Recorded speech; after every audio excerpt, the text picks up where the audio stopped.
thug trying to take my guns away. Yeah, I know my Second Amendment right, and I'm not afraid to fight it. And I don't care what the government says. Hey, hey, hey, yeah.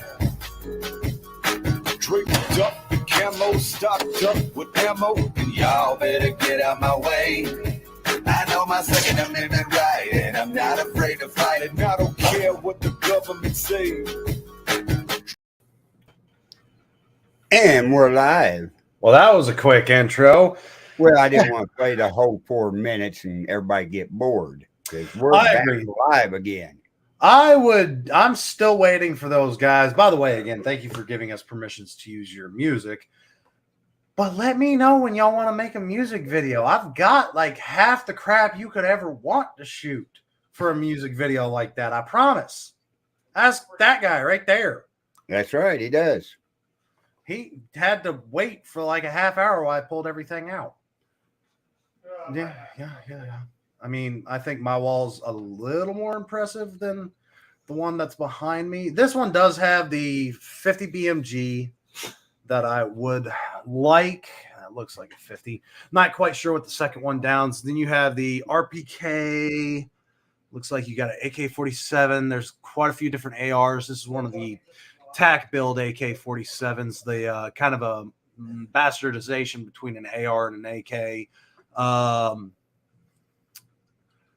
There's not many on this one that I would like to own. I wouldn't say a better shot. I have a faster shotgun than that one is. That one's probably, all of these weapons behind me, by the way, are very high quality. I've got one that I consider high quality, FN Scar in 308. That one was expensive. But yeah, we're back. We're going live again every Friday. Be sure to share this out. Let everybody know we're going live again. We do want to see our numbers climb. I know we've been gone for a little bit, but with holidays and everything going on, we didn't want y'all to take breaks from your family and friends. We wanted you to enjoy that. Give us a little time to unwind, and we're back in. So how were your holidays? Peaceful. I had to go to the parents' Christmas Eve and Christmas Day, 4 hours of driving. But I mean, after that, me and Wally and David played games. We relaxed. I took attempted to take a few baths in a bathtub that I don't fit in. Parents have been looking at houses like crazy for me. I gave up watching the VA during it's a government job. I'm sure they were not doing a damn thing for all of December. But I'm hoping with it being the new year, they're going to do the right thing. I know I'm reaching. You don't have to tell me. I know I'm reaching, but I'm hoping they're going to do the right thing, hit the ground running, and start trying to catch up with how far behind they are on all of their claims. Well, they got to get something straight first. They got to pick a Speaker of the House. Oh, thank God. Damn. Oh, I remember. Trust me, I remember. Well, they're on their 8th round now.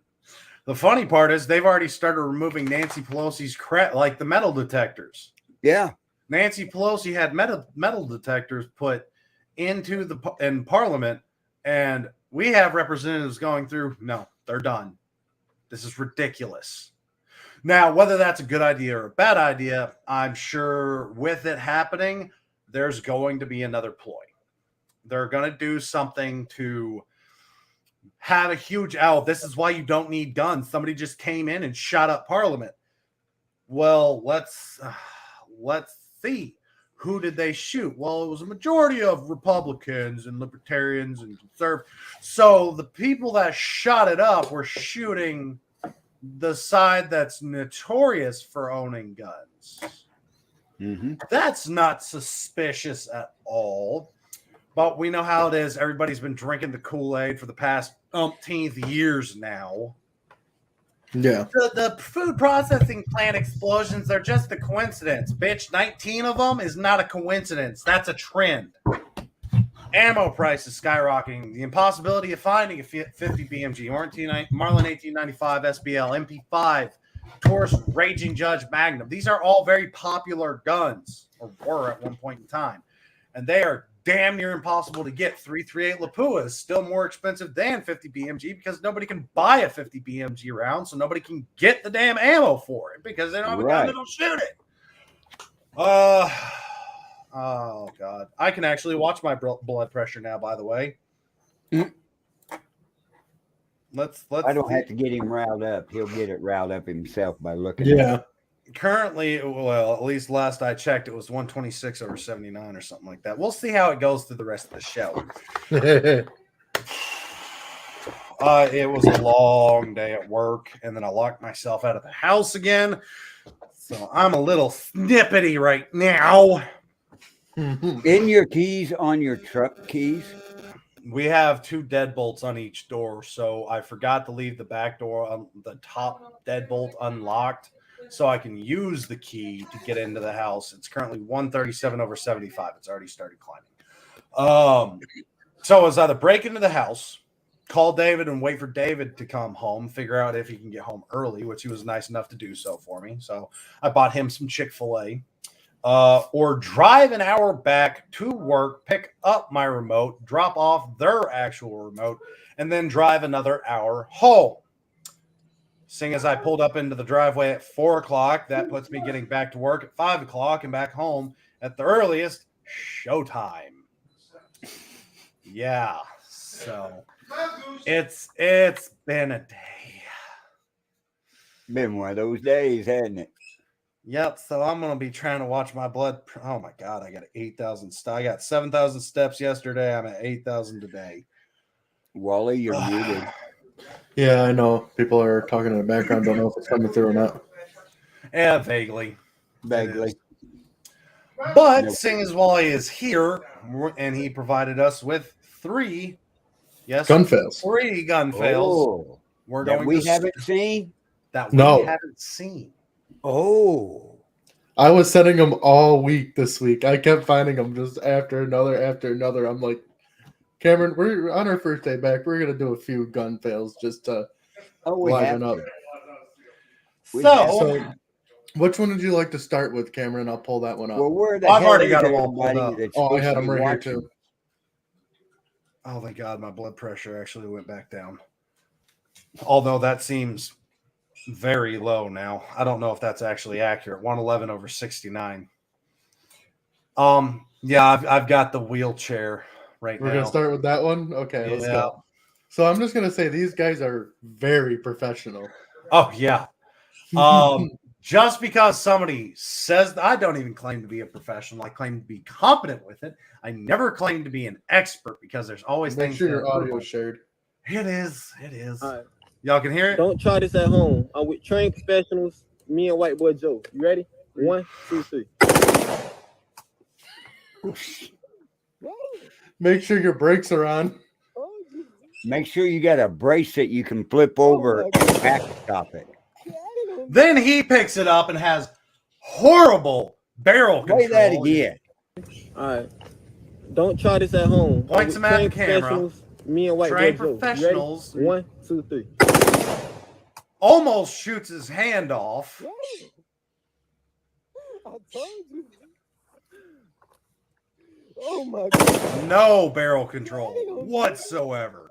That third Alright. round, there was 3 Don't try blasts this on at that home. one. I'm with trained professionals. So watch Me and his White Boy other Joe. hand. You ready? Watch this 1, hand on the 2, barrel 3. right here.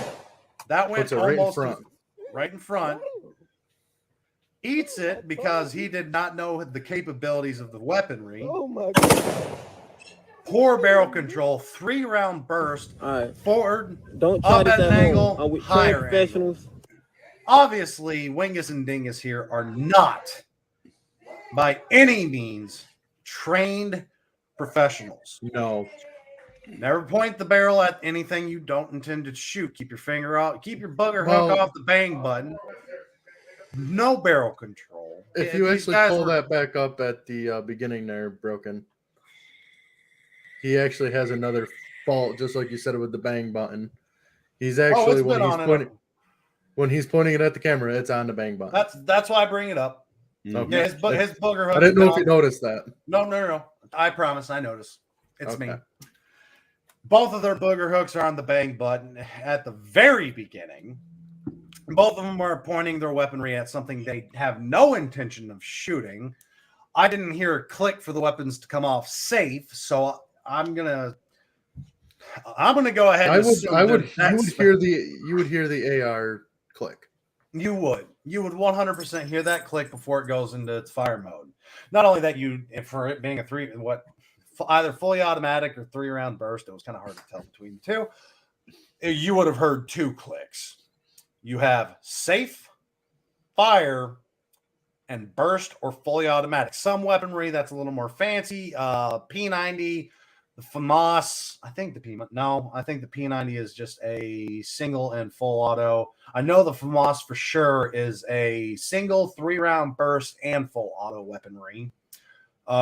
Depending on the model, there's ones out there that do all of them. All right. You would have heard 2 clicks either way for that weapon to go past the safe. You'd have heard fire, send it to Jesus, and this guy found out the hard way. That's why when he was looking at Jesus when he was done. Oh yeah, that's why. And we've shown fails similar to this before, where the little girl has picked up a 45-70 or a 44 mag, a caliber that they had absolutely no right to shoot. You work your way up. Now, I was always a bigger kid. My brother started me on 45 ACP. The summer camp that I went to started me on a 20 gauge. So from a young age, I knew I could handle larger-ish caliber weaponry. I'm a big bastard. I got that. I promise. I'm going to be one of those guys that is going to shoot a 50 BMG standing just for shits and grins. But even with that being said, I have never shot a fully automatic at that gate. I have shot fully automatic weaponry in the military, but we were never allowed to go full send. It's and we've already talked about why I wasn't able to qualify the Mark II 43 because my attitude problem, my aim are a little too much for some people. I should have been a Marine. Fire warning shot. But sir, this is Mark. What the hell is a grenade launcher? Mark 19. Mark 19. Sir, this is Mark 19. It's a grenade launcher. Potato. Fire warning shot, Johnson. Y'all know that video? Yeah. I'm not even gonna say, but I'm just gonna do it. Fire warning shot. Yes, sir. Bates, did I tell you to fire a warning shot? All I heard was fire a warning shot. You fired a warning shot at their feet. I did. With a grenade launcher. I did. They are all now duly warned. Are they not, sir? Bates, I hate you. I know. But they're duly warned. No, even if I pick up a fully automatic 20. You know what? The best thing about it with the warning shot, it's like, they had to wait for dial-up speed. They hear the thump. Yeah. The only way to get killed by lag in real life, you're going to hear it. Thump. The fuck? Boom! End up like Ahmed. Yeah. But no, even if I get a full auto 22, I want to test it in small increments first. I know 22s are not going to kick very much. We've already talked about the scientific theory behind weaponry. Every single weapon out there has some version of recoil. There's no such thing. For every reaction, there's equal and opposite reaction. I think we've beat that a pretty good bit on this show. Right. There's no such thing as a no recoil gun. There is low recoil weaponry. I know a 22 is considered for most people a no or low recoil weapon, but full auto is a completely different breed than your single fire. Right. Where single fire, which I can understand full auto in one situation. You are being overran. You've got your heavy saw gunners. Everybody's running full auto. You're basically firing in every single direction and guaranteed to hit somebody. You're being pushed in combat. Actual combat. Do I think they should ban fully automatic weaponry? By no means. It is an infringement of the Second Amendment. You've overstepped your bounds with that one. You've overstepped your bounds with bump stocks, binary triggers, vertical foregrips on pistols, short barrel rifles, short barrel shotguns. You have overstepped every single bounds out there. Yes, I understand a short barrel shotgun and a short barrel rifle is ideal for combat situations. However, the Second Amendment was created for the purpose and intent of all civilians having the same weaponry as the military. Does that mean we're going to? Hell no. Do I think you should be able to afford a Moab? No. It'd be cool if you could, though. It would be cool. I agree. But there's too many billionaires out there that would turn into Lex Luthor very quickly, by the way. Oh, yeah. But the same kind of weaponry, AK-47s, M16s, M4A1s, Mark 40, 243s, Mark 19s. Do I think you should have access to explosive ammo? No. You can get a Mark MK203, which is, I think, the handheld grenade launcher versus the mounted grenade launcher. You can actually buy one of those for $10,500, give or take. You can't. It's the explosive round that's actually tracked with the proper licensing, which everybody can go through and get as long as you're not a felon or a criminal of domestic abuse, different things like that. You can still get the licensing in order to acquire that actual artillery. Finding a dealer, on the other hand, is going to be a different story. But explosive things, I can definitely understand not wanting to allow just every citizen to own out there. It's still an infringement. We know I preach about complete constitutional control. The Second Amendment should not be infringed, but there's a lot of jackasses out there. There is. So there, I do agree with a minimal, absolute bare minimum necessary, mainly focusing on explosive weaponry. Anything that's going to go big boom. But I think you should be able to have an Mark 203 and, I don't know, blind your neighborhood with 8 rounds of flashbangs. Mind you, you're going to get arrested for disturbing the peace in a great manner, but the story your grandkids are going to tell is going to be badass. Not only that, think of that. If a home intruder comes into your house, you have Mark 203 full of flashbangs. That's an interesting engagement. That it is. Welding hoods are not that hard to get a hold of. And they're really good at blocking arc flash, so I'm pretty sure they're going to block that flashbang just as well. Somebody breaks into your home and you start firing off 8 flashbangs at their feet or into their chest. That is the most intense engagement that person is ever going to experience. I got hit 8 times in the chest. I could hardly breathe. My eyesight was gone and I'm blind. That would be absolutely hilarious to me. Pop! Ow! What the hell? Boom! Ow! Why can't I go anywhere? I think that would be. I think home intrusions would decrease if we required everybody to have Mark 203s. Like, yeah, they would. Nobody wants to be that guy that breaks into that person's house and gets the crap beaten out of them with flashbangs. Like, bro, that is use and abuse to a whole new level. If you had every household in America had a weapon and was trained in it, you know the break-ins would be down to a minimal of less than 0.5%. You're talking about Switzerland? I think it's Switzerland. Now, mind you, if you do violate their constitution or any of their freedoms, you do have your guns taken away almost immediately. Right. But the majority of that country, they are required to own a gun and be trained on it 100%. And because of this, crime in that country is low. We're talking like bottom of the list for countries for gun violence crimes and break-ins, rapes, everything. It drops well below us. And it's because people are required to not only have them, but train with them. So yeah, I think everybody should be required to own a gun and be trained with a gun, and I think we should also require Mark 203s for everybody. There you go. So now I'm trained with an M16, and I've got a Mark 203 strapped to my chest. You're gonna have a bad day. Hey, there's Very an unmarked quickly. van out in front of your house. Incendiary. Yes, Not for flashbang. very long. Let's go with gas. Let's see how this does. Thunk. Glass shatters.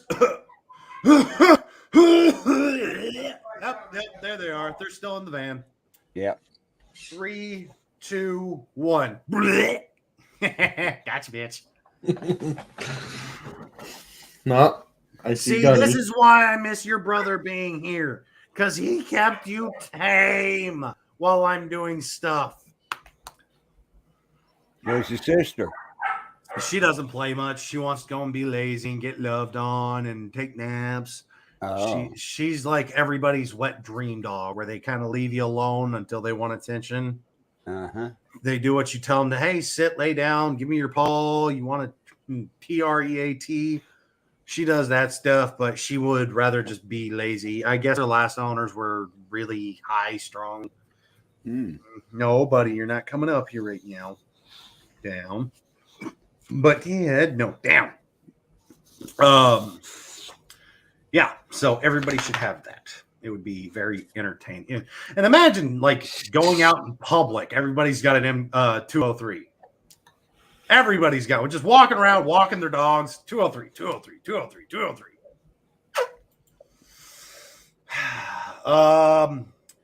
Seeing as I don't know what they have loaded, I know it's not going to explode at me, but an incendiary round hit me in the chest is Right. really going to suck. Yeah. I don't want to rob this area. I'm going to go find another neighborhood. At least in the red states, crime would continue to drop greatly. Gunny, what do you want? Well, Lovin's dead. My brother's not here. I have to harass you. I know you do. I know you do. Just shows me you love me. But you want to start with the second one now? I do. It's time for the second. Go with the oven. The oven. The oven.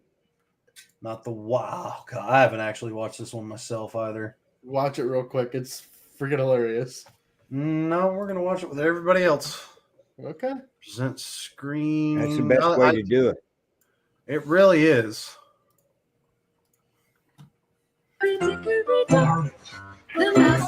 Shitty. Ever say yes or no?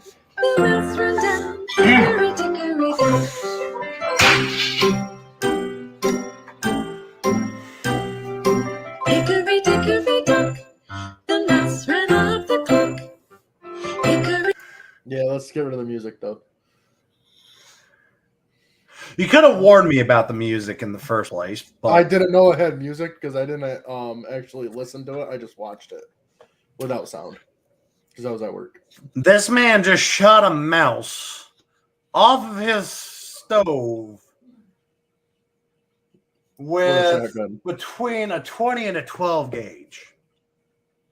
That's what I was thinking he did. Mm-hmm. He took his let's go. Hold on. I mean, he's taking a sweet time to line this shot up. And still See misses. the mouse right there. I don't think he missed. No, that He ain't. put a big. That's a pistol he had. Oh yeah, he definitely missed. You can see the blast. He missed. He hit the front right here. That's what I'm saying. He put a hole in his stove for no reason. Yeah, he was. Yeah, he he did. should have won. Back that up right after he shoots when he stands up. I don't guess know. it is a rifle. It looked like a pistol. Yeah, it's a That's shotgun. a shotgun. It's a single action. It's a single shotgun. It's a single action break open shotgun. It's what makes me believe it's a 20 gauge. No, See, they like make that? 12 gauge Okay, like he that too. just broke it open. Yeah. Yep. Okay. But who in their right mind's going to fire that type of weapon off in their house? That guy. Apparently that guy, but that's not in your right mind. The problem, That ain't no lie. Carl brings up a very valid point. He shot a gun inside a house. Are they on non-restricted property? Do they have the acreage to actually fire that weaponry in that area, even outside the house? There's a lot of law. He is liable for a lot of things right now. A lot. Because who knows where that Married, bullet his went wife after it is hit the really- The stove. fact that he's doing it, odds are there's nobody around that's going to call the cops on him. But somebody's picking up a lot of static feedback. There it goes. You hear it too, Carl? Yeah, I hear it. I think it's coming from Wally. Oh yeah, good God, Wally, you're staticky as shit. You're staticky. Oh God. One, if he was going to try and shoot it, he should have stood up and got a better line of sight on the thing instead of being eye level with it. Two, if that would have been a propane stove, you're definitely going to kill the mouse and everybody else that's inside. Propane go boomy.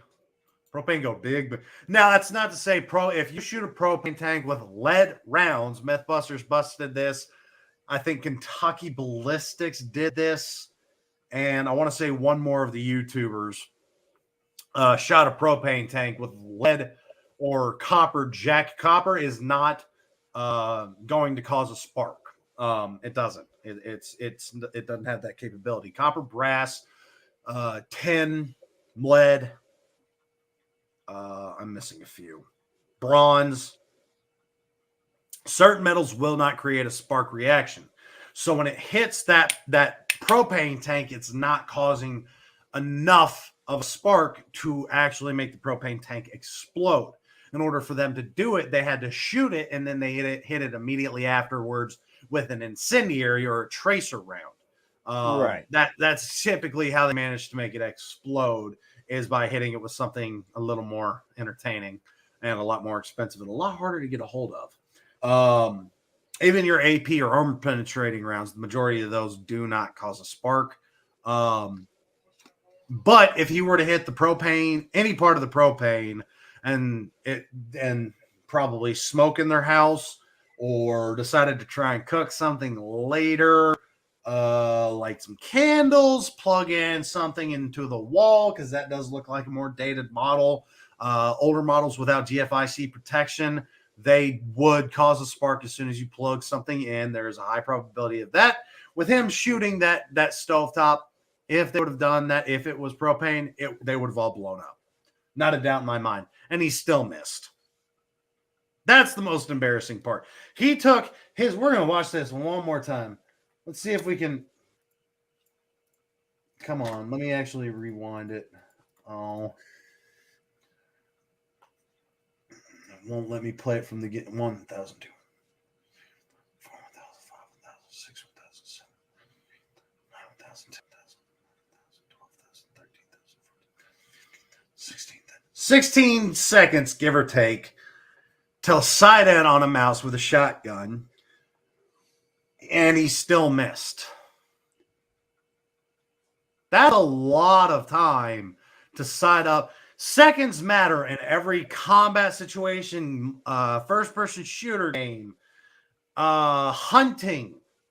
Time matters when it comes to guns. Every second counts.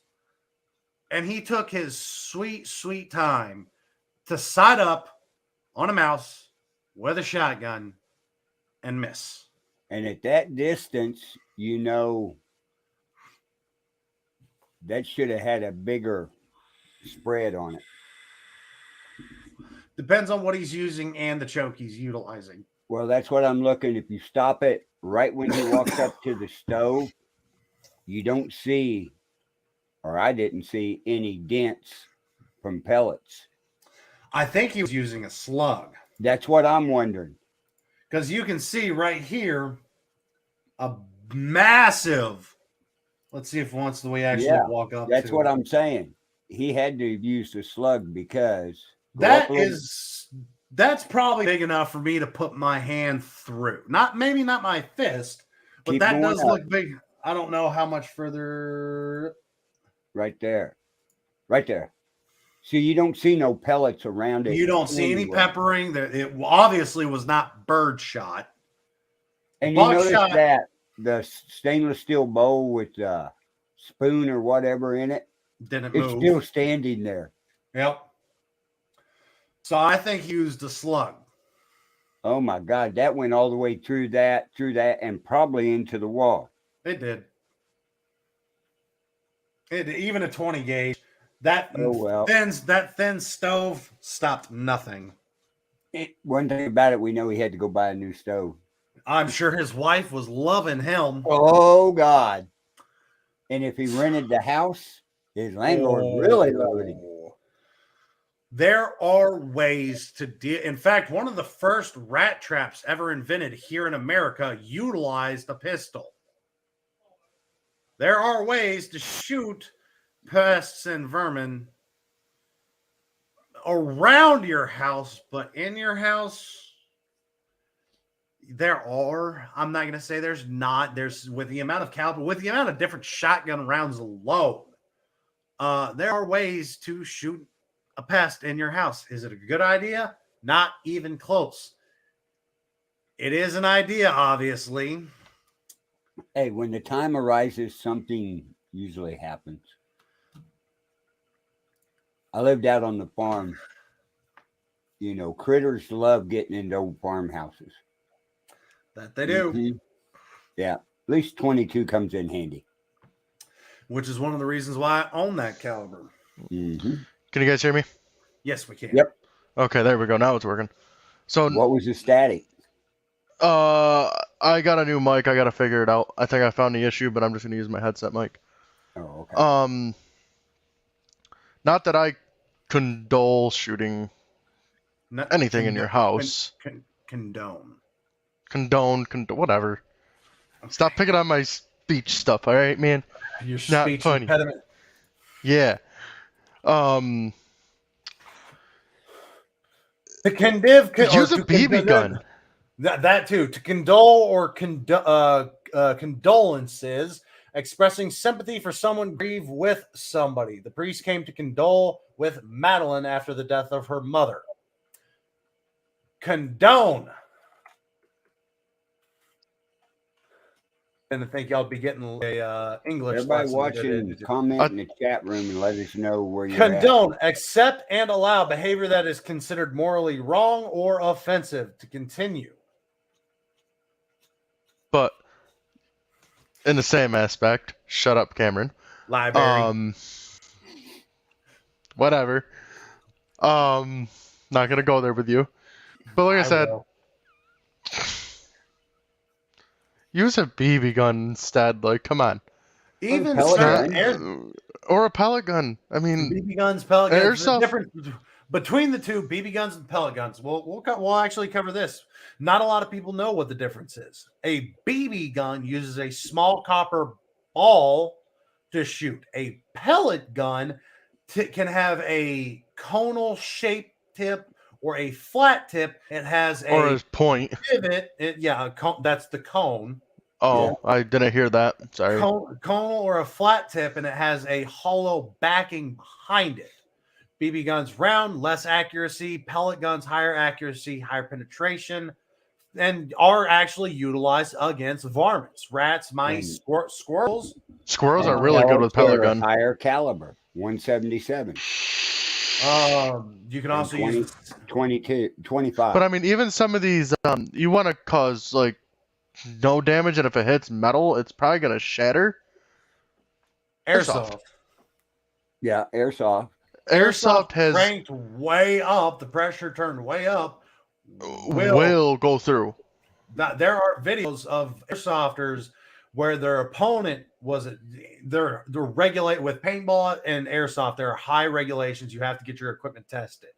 There have been videos of guys that got out onto the field after they got their stuff tested and then cranked it way up so people would call their hits. And people have had pellets in their skin. There's one of the videos that looks like they're trying to pop a pimple. Dude squeezes and a pellet pops out. They do have penetrating capability. I can neither confirm nor deny When I was that I playing, haven't done that to a cousin. when we played paintball when we were younger, there was a guy running around. He did the same thing with his paintball gun. Got out there, cranked it way. I mean, it was like 120 pounds of force over what they allow on this field. It was grossly overpowered. Came around a corner and shot a dude in the hand and exposed the bone. Yep. They are very dangerous if not treated. It's a weapon. Think of it that way. Any gun, treat it with the same respect of any other firearm. No, it's not functioning the same way as a gun. It's not, well, some of them are gas powered. But it's not using black powder or gunpowder. It's using high pressure compressed CO2 or air, nitrogen. What was the other one they used? I think those are it. I think You said CO2, right? Yep, CO2, Yep. nitrogen. I think it was nitrogen and atmospheric air. There are air rifles nowadays that Mm-hmm. you can hunt large game animal with. Oh yeah. Those cylinders are pressurized to the same ish level. You're dealing with for a at least paintball, you were dealing with a 3,000 pound compressed cylinder. Same pressure you use for scuba diving. Same pressure you use for hydraulics on board a submarine. You can crank that up. So if you were running at 300, there's a regulator. You're reducing the amount of pressure that it is forcing through it. So you pull the trigger, it's going to use 300 pounds, 300 pounds, 300 pounds, 300 pounds 10 times. That's your pressure right there. And that's plenty of force to do what you need to do for airsoft and paintball.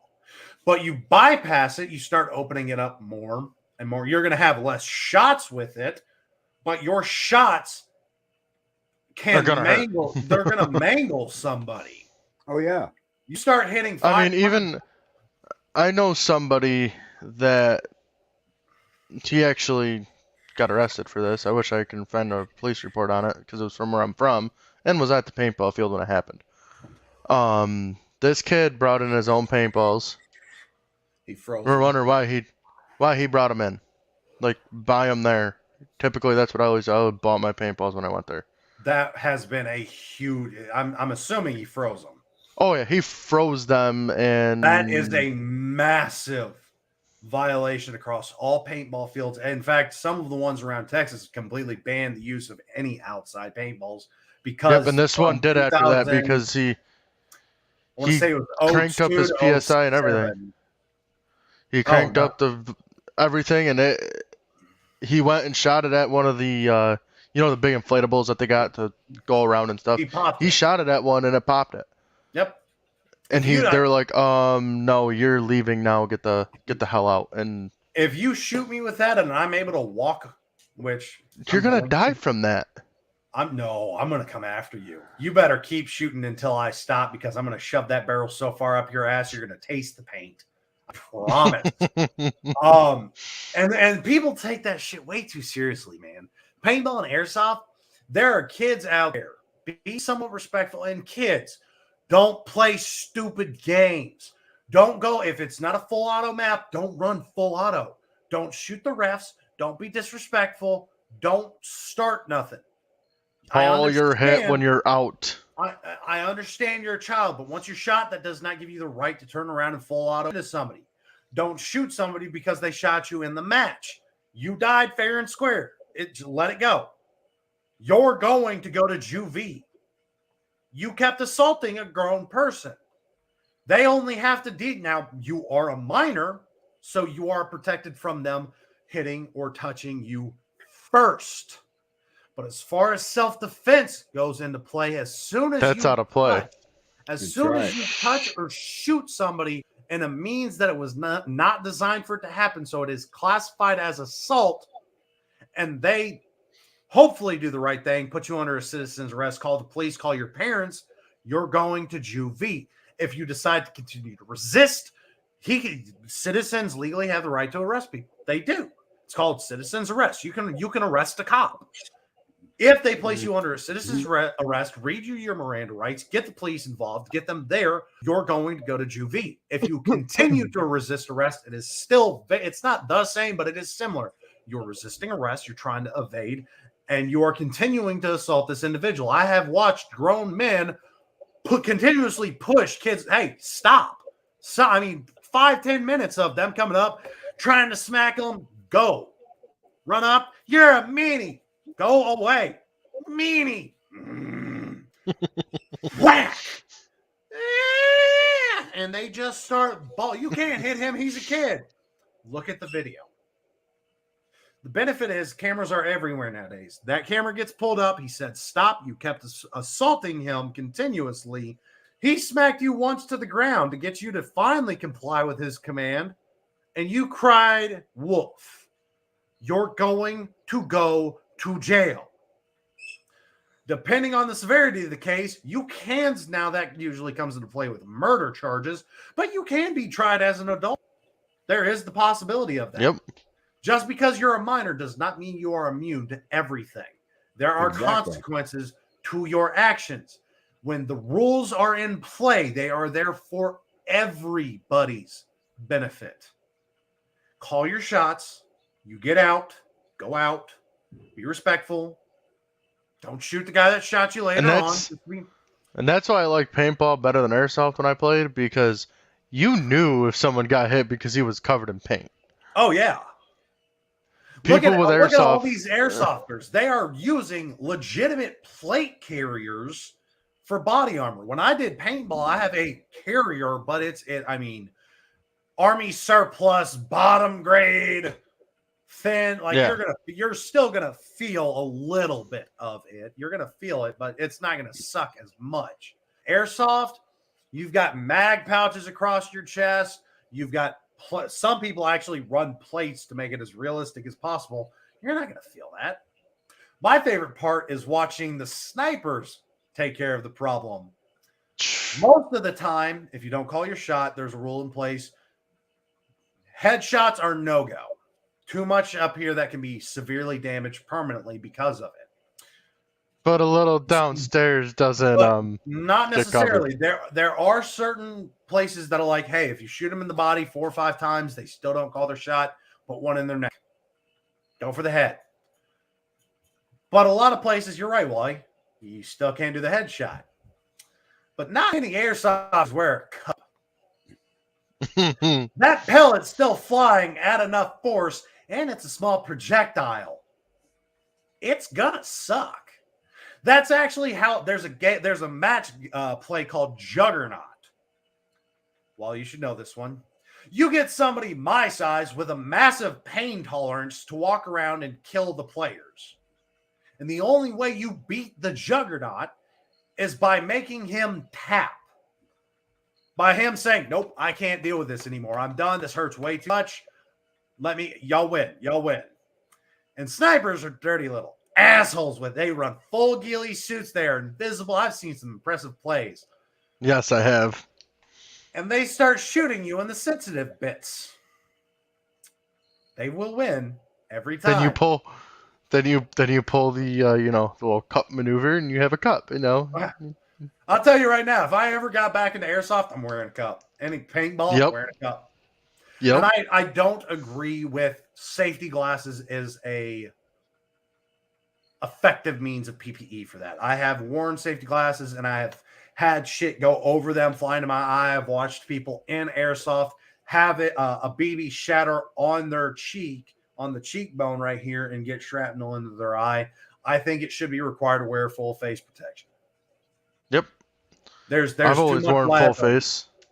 There's way too much liability in place. It needs to be Z87 rated. It needs to be shatter resistant or shatter proof. That way, if it does hit you in the eye, it's not going to be a problem. Right. You need to have, if not, if you're going to wear safety glasses, full shield, full seal all the way around, touching the nose, touching the cheeks, over the bridge, complete contact to where you cannot have something blow into your eye. There is a lot of health and safety concerns with this stuff. It's plastic. It's sharp, especially when it shatters.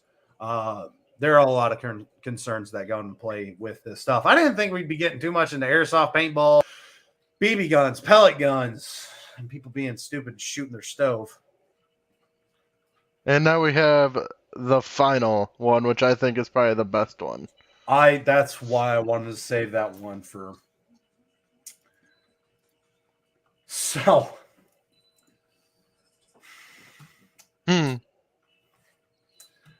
So far, We it's have found Pablo two we've never one seen before. and We have Pablo and Jesus.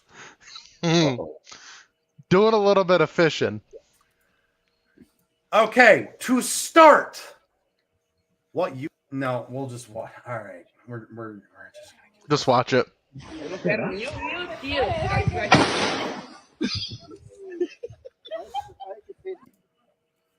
One, you saw the amount of water splash back into their face. That water's shallow enough that could have had debris in it. He's got no safety glasses, no PPE on. He shot a long barrel rifle into a pond because he could not catch a fish. That's a stream. That ain't a pond. Or stream, excuse me. So he could have been severely damaged by whatever debris hit. The amount of force that the water came back and hit him with. Not far enough. He got very lucky. The next thing, look at his barrel. Yep. It is banana peeled at this point in time. No good. Weaponry is designed to be fired with little to no resistance. If there's mud in the barrel, if there's another round, it's a squib round, didn't have enough powder to push it the rest of the way out, you can explode your barrel. You can fire guns underwater. There are multiple videos of that happening. The majority of the time, the weapon is completely enclosed, so it has the same resistance. The problem we had with this one is he only had a portion of that barrel submerged in the water. So that round went from no resistance into water resistance. Much different. Water substantially heavier than air. We can agree on that, yes? Yep. Hits that water, that gas has nowhere else to expand out. It blew his barrel open. The people that are shooting weaponry underwater, the weaponry is completely under the water, so there is no change in that pressure. Not only that, there is a Glock specifically, a Glock barrel that was specifically made to deal with not anglerfish, not clownfish. Some species of invasive fish going into Florida. A gentleman decided the best way to deal with them would be with a firearm because they were very skittish.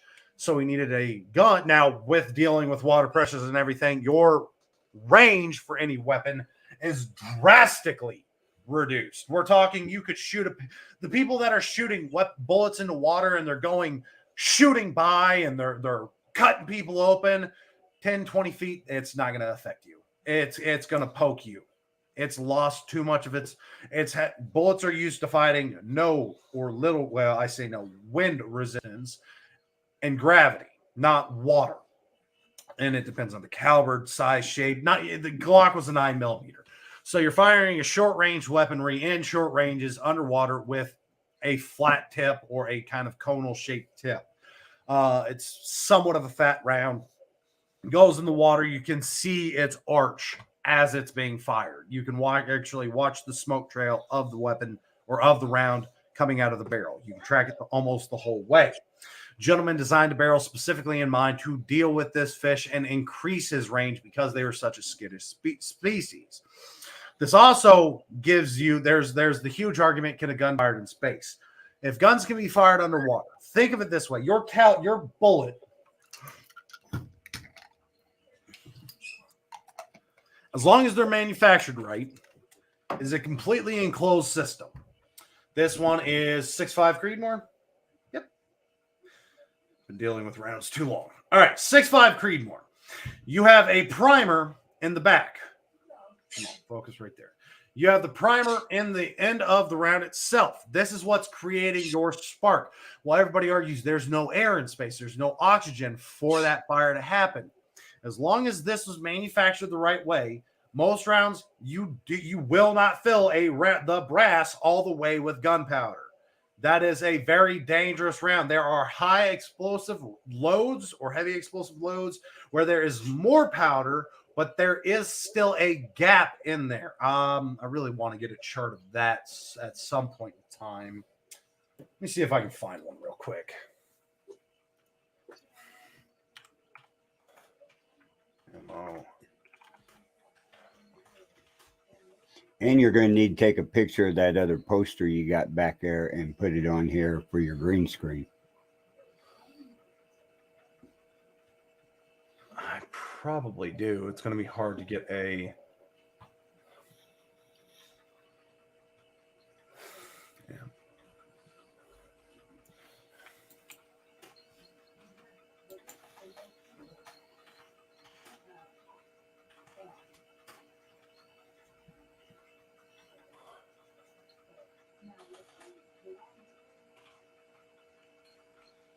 That's wrong, but that's going to get me close.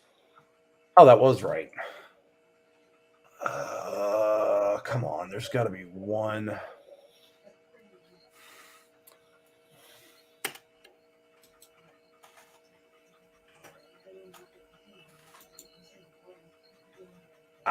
That's kind of more of what I'm looking for. I want the whole chart. Yeah, I caught myself there. All right, this one will work for demonstration purposes. I'll have to find the other.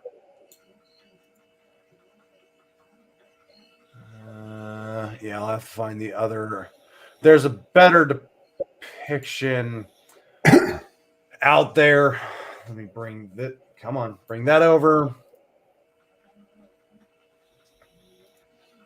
Present, share screen, screen one.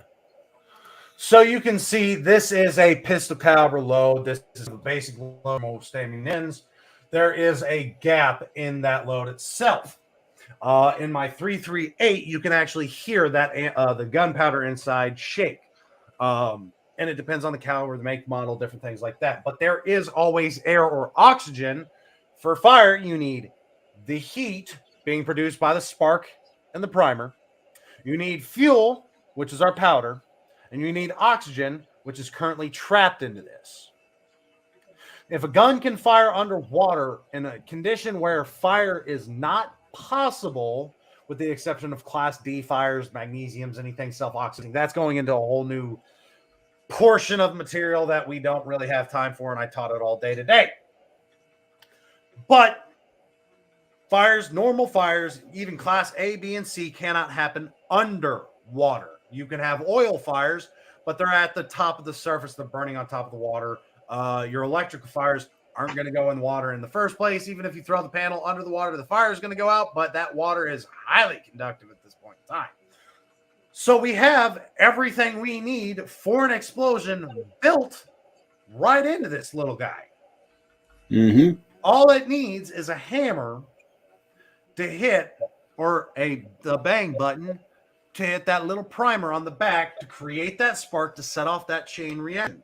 So if we can fire guns underwater, it is 100% possible, at least in my opinion, to discharge a weapon in outer space. Now think of that.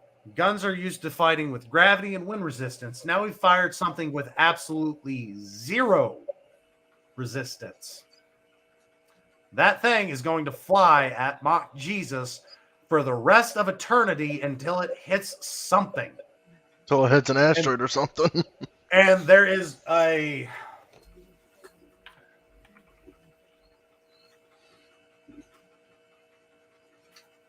How's it going, Jailbird? Hey, Barbara. This is the photo of one of the space stations getting hit with a piece of plastic going at 1,500 miles per hour in outer space. Now, your bullet is not doing 1,500 miles an hour. It's usually, let's call 1,700. I can't remember the actual feet per second and miles per hour. Don't ask me what round flies at 1,223 feet per second. I don't know off the top of my head. 1,174 miles an hour. So still going way faster than we are. Not nearly a tenth of the 10,000 miles per hour, give or take. We'll use rounded numbers. So whenever that hits something at that speed, it is going to do a good bit of damage. And if Thank you, Barbara. Hi, Barbara. If it goes into next to a gravity field where it starts to slingshot it around another planet per se, that can increase its speed over time. The more you slingshot it, the more it gets thrown around. It can go. That's going into space stuff. Yeah, I'm not as dumb as I look. Oh, it's weird. But it is completely possible to fire off a round in outer space. You have everything you need, even if it is a finite amount. It is very limited, but there's enough in that round for that chain reaction to happen. You can fire a bullet in space. You fire it underwater. I mean, I think I've given enough logical explanation as to why that's completely possible. Well, you look at even black powder guns with the firing primer out of the 12-gauge shotgun is what they use. Even the pellets, they're concaved in the back for the air. So when that fires, it's got a place to ignite. Now, in order for that one to be discharged in outer space, you would have to load it in an environment where there is oxygen. Right. But as I say, you have ramrod reason. That round is creating, depending on if it's smoothbore or if it's rifled. If it's rifled, you're going to have higher difficulty. You would have to find a way to block the rifling in order for it to retain that air. It's vacuum in space. Any gap, it's going to suck that air out. But you're right. There is a concave back to it in order to allow air to remain in there. If you have a smoothbore weapon, you load it in an atmosphere with air. As long as it's smoothbore, you take it into outer space, it should be able to fire. But your rifle barrels, because of the rifling and having that gap between the round itself and the entirety of the barrel, one will not fire in space because that space has sucked everything out of it. Right.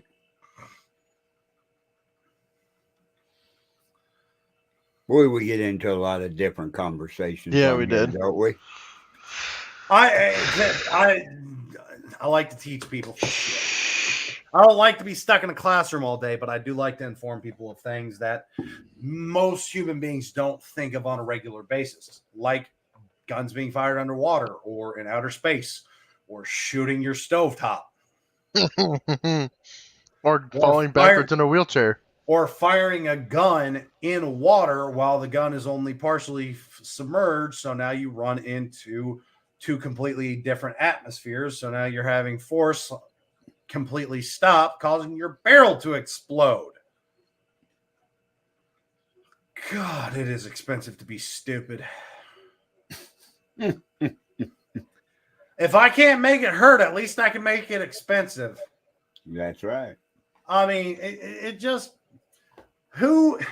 I can understand firing the gun out of the water at the water.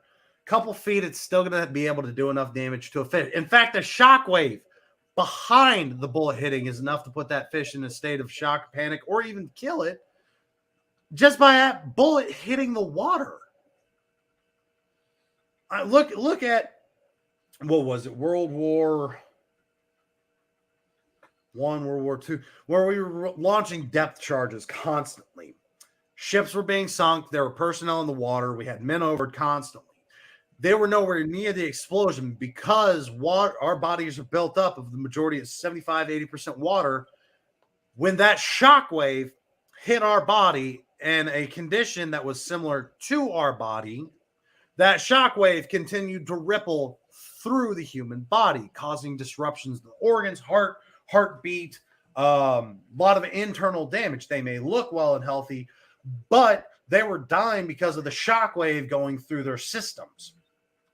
Same thing. If you want to shoot a gun at water, don't put the barrel in the water.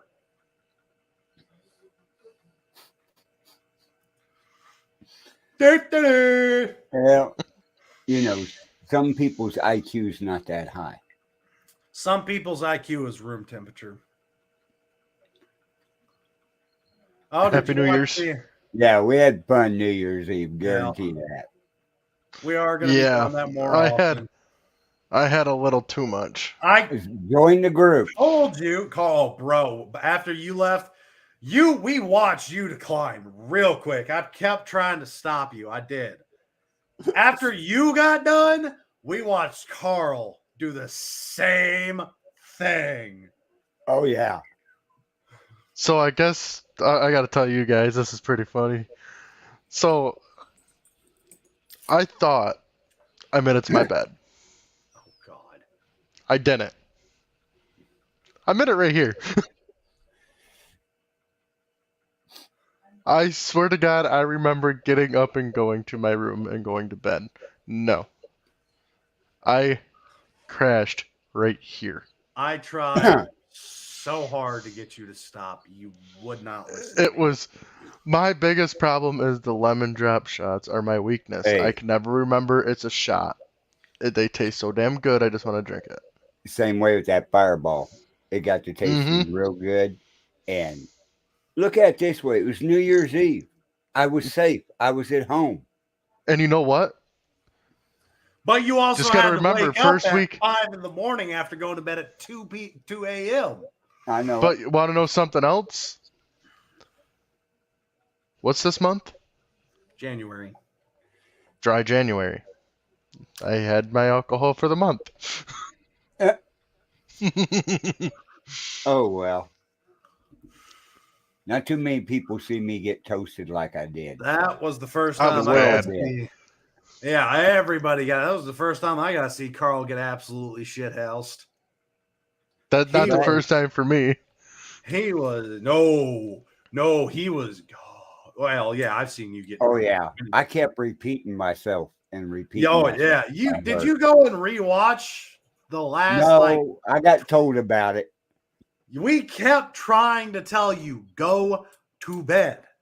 Go to bed. I did. Then you told us what time you had to wake up, and all of us were like, Carl, go to bed. I'm over here. Hey, yep, I'm Cameron. You know, this is me. I was doing the closing. Carl, go to sleep. You were trying to keep going. We're all doing our outros and like, we're done. We're done. We need to force him to go to sleep. Close. Then That's what Denise said too. Then we finished the stream, and you wanted to keep talking. Like, nope. Night, Carl. Go to bed. We were all bouncing out. Like, if we stay, he's gonna keep talking. Leave. I was in a good mood. What can I say? We both were in a really good mood And I that got night. up at 5 o'clock that morning and went to work. Still drunk. No, Still drunk. no. Yes. Yes. Well, didn't You have really a hangover. No, because you were still drunk. It takes 8 hours for the human body to process alcohol out of your system, depending on your metabolism, size, body. There's a lot of factors, but the average human being, it takes 8 hours to process alcohol, and it depends on how much they drank. That's based on an average drinker, not what you were doing. I know What it you were took doing. 2 days to get the taste of cinnamon out of my mouth. Yeah, because you were still dealing with the aftermath of being that drunk.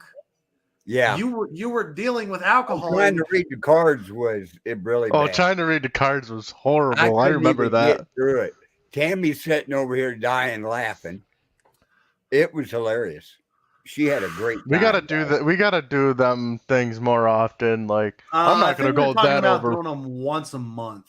Well, I'm not gonna go that overboard with like the I New know. Year's, but I might have one one thing came too. out of it. Barbara loved the game, so on Born TV after 9, we're going to start playing the games. Isn't that at 9 on Monday? Yep, Mm. I know. What You good got to does- be in bed.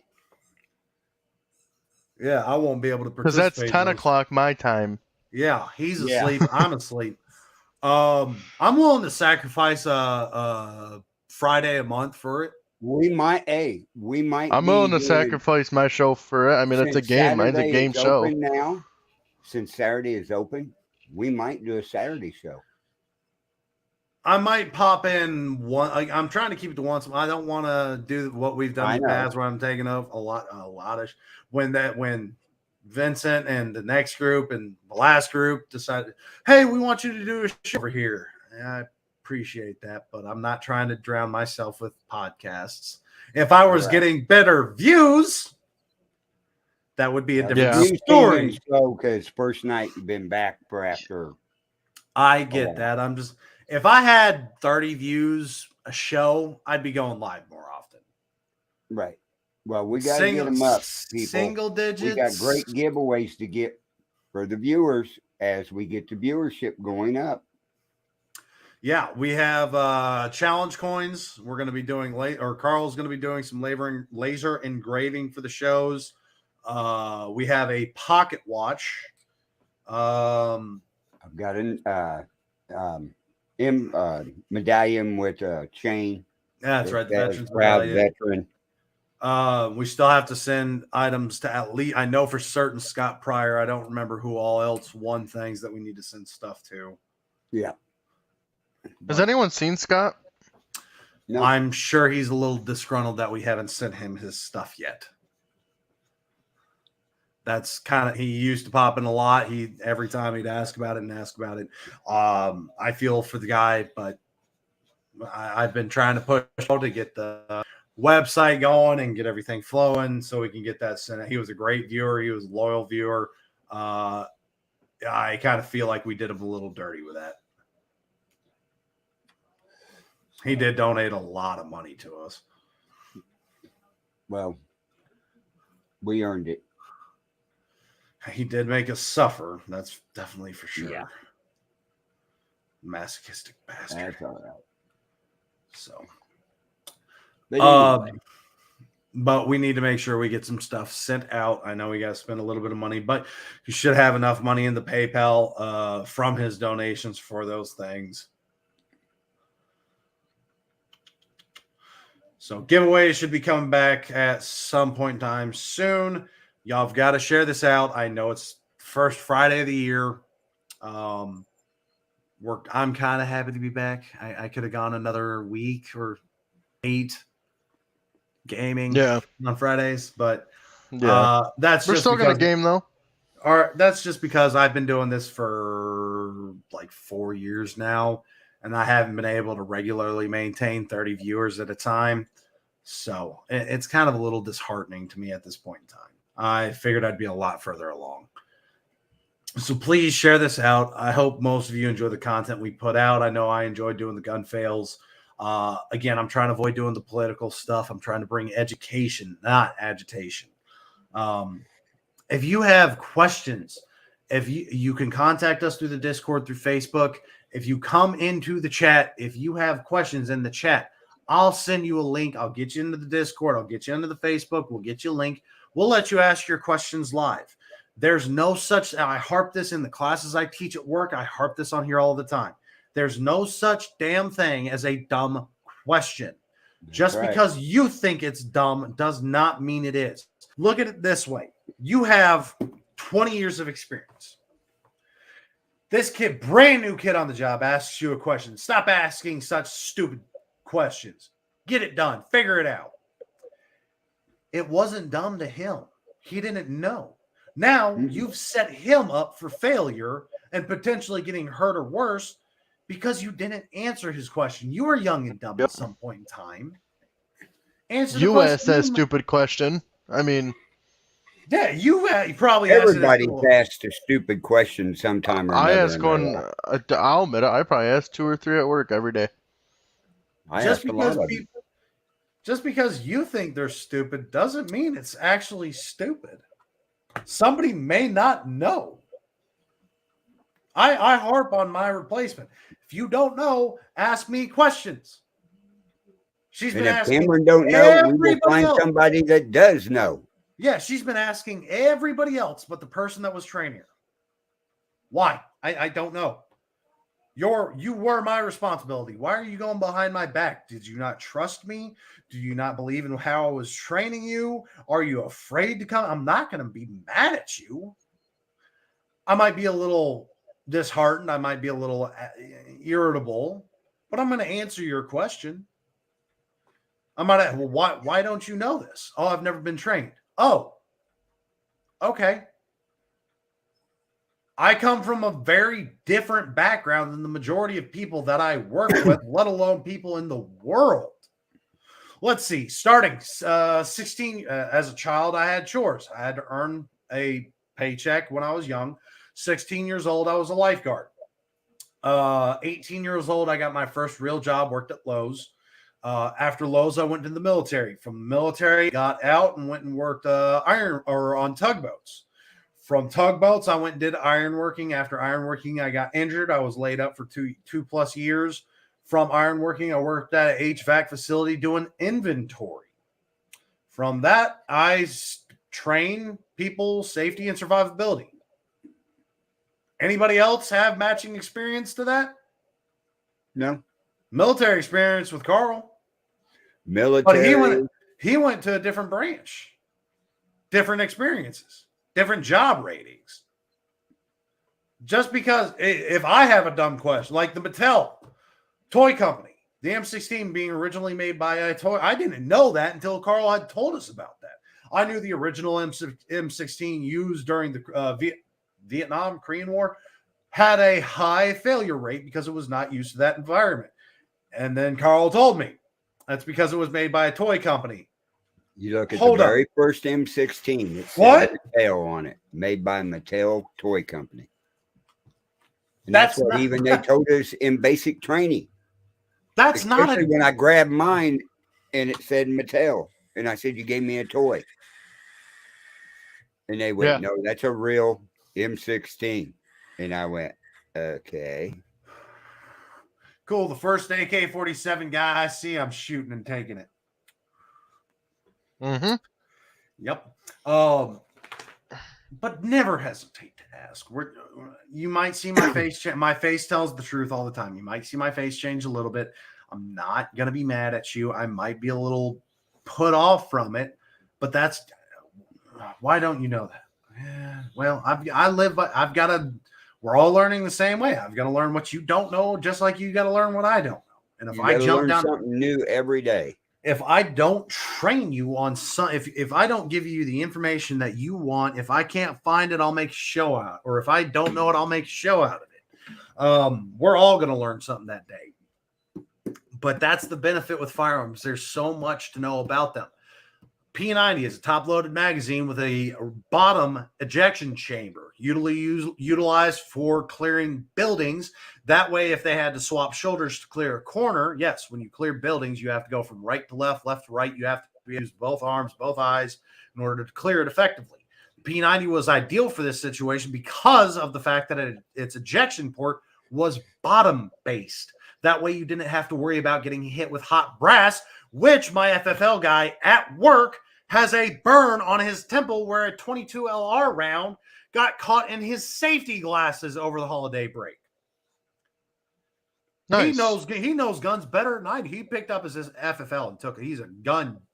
He's not an expert. There's not many people I'll call an expert, but he knows guns better than I do.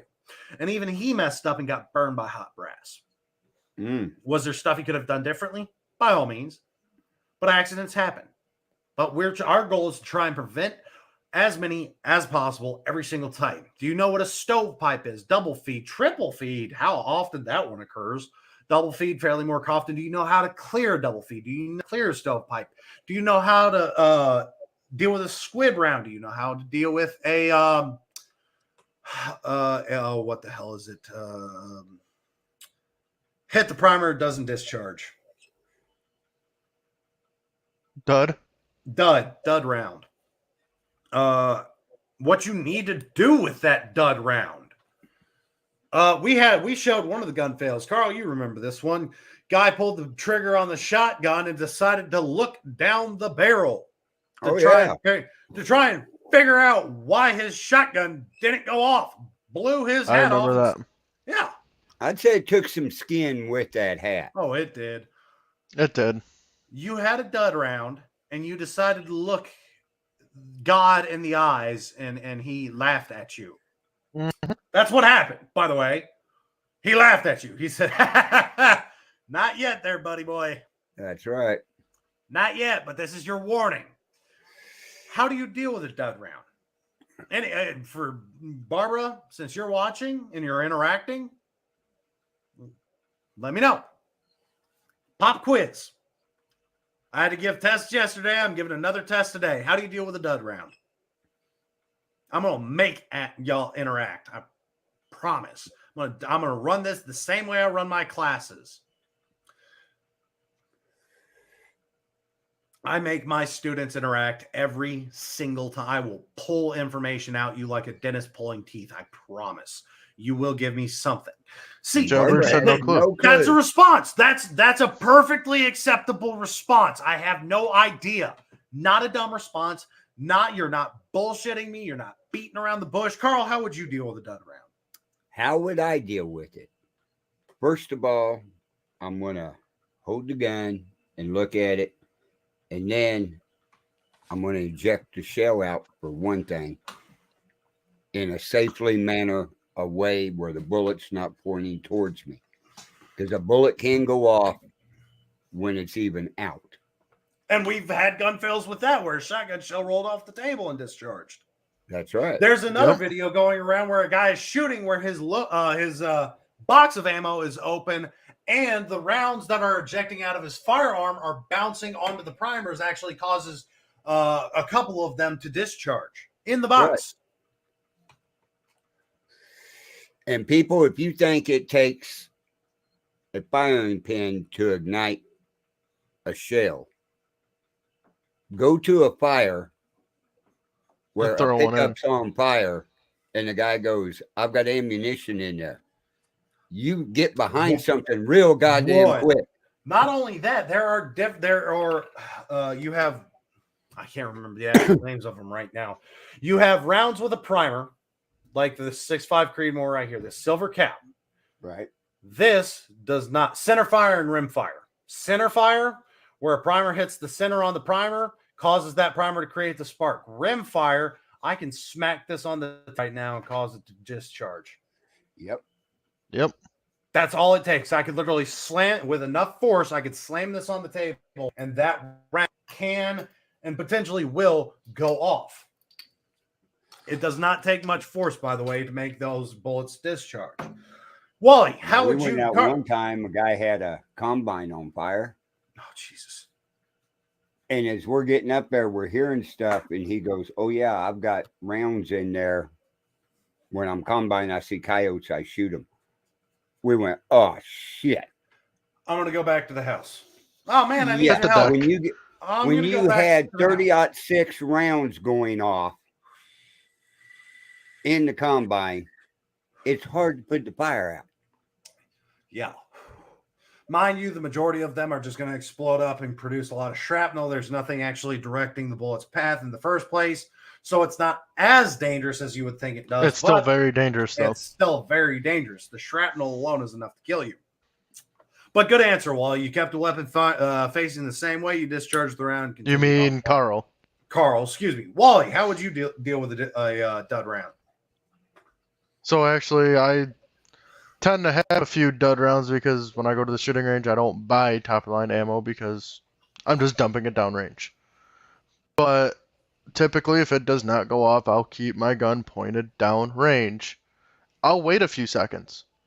Does it go off? No. Okay. If it's bothering, I'll put the safety on. First thing I do is I put my safety on. I'll eject the shell, let it. What they always told me at the range is let it. If it falls over, let it go down the range. And they said if you can catch it, they want you to lob it as far as you can go after waiting a decent amount of time. Make sure it's not going to go off. Typically 20 to 30 seconds. Yes, 20 to 30 seconds. If it doesn't go off, they say get rid of it. Yep. Yeah. Throw it as far as you can down the range. Try to get it to hit the rubber mat in the back or the tire, whatever you want to call it. And don't worry about it. Both of those are acceptable answers. Now you got to think of it this way. There are case-by-case situations. Out in the forest, out in open range in the grass. Closed indoor gun ranges, those are perfectly acceptable answers. Now, as y'all saw, I actually grabbed one of the firearms. If I have a dud round, obviously it's Glock. It does not have a safety on the side. So there is that problem. My father had a 22 LR. piece of junk. Dud round, fire, dud round, fire, dud round. How Yep. we dealt with that is we kept the weapon fired downrange and we would count the shots. We would continue keeping that barrel pointed out. Even if it does discharge, the cylinder is still going to give me enough protection to blow that round away from my hand. I might get a minor burn because it's not directed by a barrel, but it's not going to explode and cut my hand open. So we would cycle that revolver till we got all 6 shots out. That's case by case, depending on the firearm you're using. If you're out in the wilderness, in the woods, it's a lot easier to deal with a dud round. You know why? I'm not going to try and catch it. If I'm in an indoor enclosed environment, I'm going to do what I can to eject that cartridge as gently as I can. Ooh, okay. I got it. All right. Now I've got a live round ready to explode in my hand. Fuck. Yes, I know that's my one for the show, but it was worth it. I've got to get rid of this. Wally, that's case by case depending on ranges. There are some ranges out there that do have dud round disposal. Yes, bins. they have. It is The a outdoor one I go to has a They have a spot where they want them. They have a blast resistant disposal bin. You'll take this round, point it in a safe direction because this can still do damage away from your person, not up nice and close. Not, hey, are you going to go off soon? Shaky. No, keep it nice and stable. Keep it as far away from you as possible. Find that disposal bin, drop it in, slam that lid shut as quick as you can. Just drop, go. Bye-bye. That round's done. If your range wants you to throw it, then throw it. Out in the wilderness, though, they're easy. They're very easy. Because instead of trying to catch a potentially live round, I'm going to eject that son of a as fast as I can and go that way. I'm not going to stick around to find out if it's going to go off. I'm going to go find somewhere else to go games. No, you know what I do when I'm out hunting, got a dead round? I'm not done yet. Okay. Now, with that dud round, you need to, because any wildlife that comes up and plays with it, if a kid finds it, that is still a high potential for problems later on. Your fingerprints are all over it. Get out of the area, not out of the area. Stay nearby. Give it a couple minutes. Okay. Hasn't exploded yet. Some people tell you to throw rocks at it. Some people tell you to shoot it. Try and shoot. That's a really small target. Bad idea. If you've got a shovel, bury it.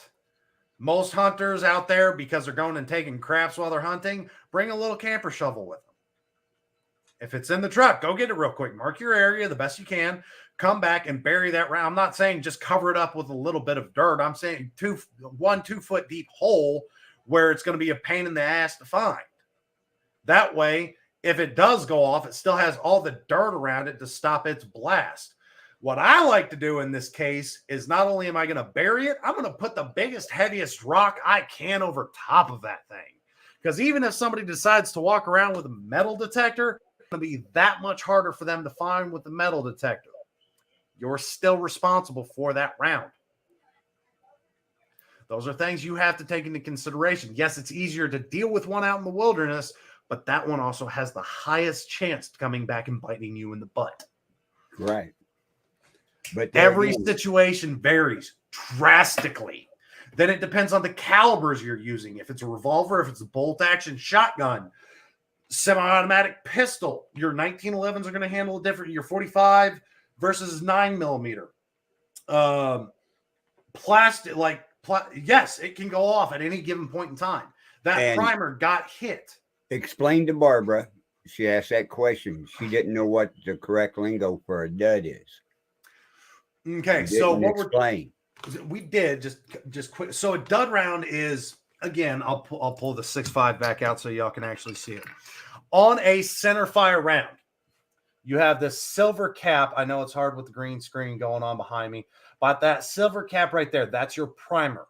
What a dud round is if that hammer hits that primer, but it didn't have enough force to make this go off, or your primer was short, jammed, something, that's a live round. You pulled the trigger. We're assuming that the primer got hit.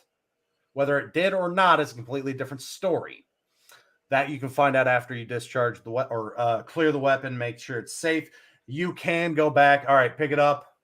Huh. No dent. Something's wrong with my hammer. Something's wrong with my pen. That'll actually tell you some of your malfunctions with a firearm. That's one of the reasons why cleanliness is so important for guns. But you pick it up, you look at it, or you get it out of the gun, and you see that that hammer has a little indent on it. Ooh, actually, I do have spent rounds I can use for this as well. Perfect. But anyway, if there's an indention in it and the bullet didn't go off, that's a dud. That's what we call a dud, because it didn't fire off. That becomes a potential dangerous bullet. We're actually getting into a really good lessons for this. All right. So in my hand, I have a spent .338 Lapua round. There is no round for this brass. It is completely discharged, clear, safe. There's nothing that's going to make this go off. But what I want to show you with this is notice how this primer, come on, focus in for me. There's no little indent. There's no dent. Come on, focus. All right, I'm going to. Your green screen. Yeah, I'm going to take that off so we can actually. So, get that in an area where y'all can kind of. Yeah, we got it. There we go. There you go. So you can see this primer doesn't have any dimpling to it. There's no indent, anything like that. It's still nice and flat. Now, what do you see different with that one? A perfect indention. Exactly.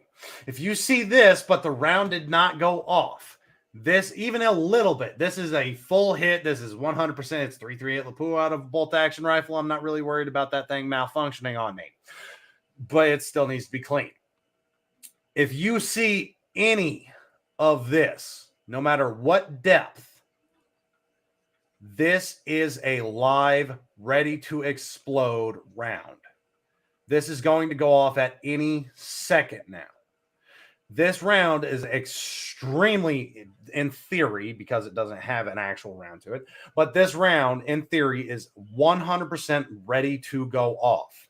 For some reason, this primer either was seated wrong, wasn't indented enough, my hammer stopped just short of being able to completely depress it. There's a few different things. Usually it comes back to the proper cleaning and maintenance and upkeep of your firearms to be able to fix that. But now I see that dimple. That means it got hit. This primer, all it might take for it to go off is a little drop. That's Whether right. it be on the primer, on the side, on the tip, it is not going to take much for that round to continue its job. So now we have this, are dimpled in this. We need to get that out of this safely, quickly, but controlled. Again, it comes down to your maintenance, your cleaning, doing your inspections, knowing your weaponry the best you can. I'm really bad about that. I need to be cleaning my guns a lot more than I do. But that is it is scary, because now I'm dealing with something that I have to get out of my weapon before it either explodes my weapon or explodes around me. Mind you, if you keep the weapon pointed down range, you're good. It's going to, if it goes off, it's still going to come out of the barrel. That's why we always tell people, give it time, give it a little bit of time, 20, 30 seconds, but get it out of there. At some point in time, you're not going to stay there for 5 days waiting for this round to discharge. Don't smack your gun. Don't start trying to beat on it and trying to get that thing to go off. You don't know if there are any other faulty rounds in your weaponry. The more abuse, if a grain of sand gets lodged into your mag well in the perfect condition somehow, that little grain of sand can be enough to set off the primer. So if you start beating on stuff, trying to get it to go off, you don't know what else is going on with that gun at that point in time. So you will have to get it out one way or another. Eventually, in the wilderness, it's easier to get out because you can clear your weapon and move. Gun range is not nearly as easy depending on indoor or outdoor. They're going to have different requirements if they have the dud round bin. If not, knowing your gun ranges, knowing what's going on, knowing your weaponry plays a huge deal. Now, when it talks about the bullet not leaving the chamber, we're talking about a squib round. What that is if I have an underloaded round, not subsonic, below subsonic round in this gun, it wasn't packed right, you'll feel and hear a difference. It's not going to come out with enough force to actually leave your barrel. There's videos and photos of revolvers having to get cut open. There was a photo of a revolver we showed on here, 6-shot revolver with 8 or 10 rounds wedged into the barrel. Yeah. If a round doesn't sound right, if a round doesn't feel right, whatever you're doing, stop. That's why a lot of ranges will not let you just rapid fire, because you're going to pull. Well, on the fourth one, you didn't notice you had a squib round. The more rounds you pack into this, the higher probability this barrel is going to explode. The gun's done. The barrel itself is done at that point in time. The only thing they can do to remove it is cut it open, because you forced more and more rounds behind it. If you have one squib round, you stop shooting, you unload the weapon, you make it as clear and safe as possible. No, these are not considered duds because this was a discharged round. The primer got hit, the tip, the actual bullet tip left the brass casing. But instead of coming completely out of the barrel, now that round is wedged in. Actually, I do have a 9mm in here which will be perfect for this. 9mm round, 9mm gun. Let's use it. No, they can. If you continue to shoot, they can explode the gun. But the round itself is already this. Your brass ejected. This is done. This is gone. But the tip, the actual projectile that's coming out, starts here, right? You hit that primer, it goes, it stops. Well, no, this is a 45, not a 9mm. I have the 9mm compact, not the 45, but you get the idea. Pistol round, pistol gun. So starts here, underloaded round, so it did not have enough force to clear the barrel. So it gets wedged up here.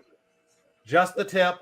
Don't worry about the brass at this point in time. The brass is now gone. That's not a dud round. The primer got fully depressed. It did its job. It pushed the bullet out. The bullet's going where it's wanting to go. But because there was not enough powder behind this, it went down the barrel and got wedged at any point in time down this. You do see it pretty often with rifles. And with rifles, the second round is usually what causes it to explode. Revolvers, you can shoot multiple shots. Your first one, if something doesn't fit, if I pull this trigger 5 times and something doesn't feel right, I've got to stop now. If I've only got one squib round in here, one bullet tip wedged in, I can fix that. There's tools for it. You can beat it out nice and gentle, and you'll look at it, take your barrel out, field strip it, clean it, take the light through inside, give it a good 2-3 times over. But my gun probably going to be okay as long as I only did the one. But if I pull that trigger, this round's wedged up here. Pull the trigger again, get another round wedged right behind it. Another round, another round, another round, another round. This gun is a ticking time bomb. It's not the gunpowder at this point in time. It's the bullet tips putting force on something, forcing energy where it can no longer escape. Something has to give. At some point in time, something has to give. At that point in time, it's probably going to be your barrel and upper receiver. which is this component right here. Barrel is okay.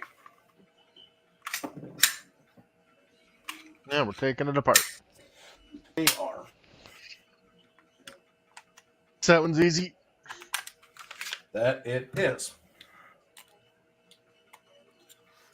And yes, Barbara, that's why they look for rounds and shells at crime scenes. They can determine it back to the weapon. So this is your upper receiver. This component right here, it's the heavy block of metal off of a Glock. This is the easy way to show you. This part right here is obviously your barrel. You have the rifling on the inside. You have where the spring sits. You have, it's a very simplistic piece of machinery, but manufactured very well. So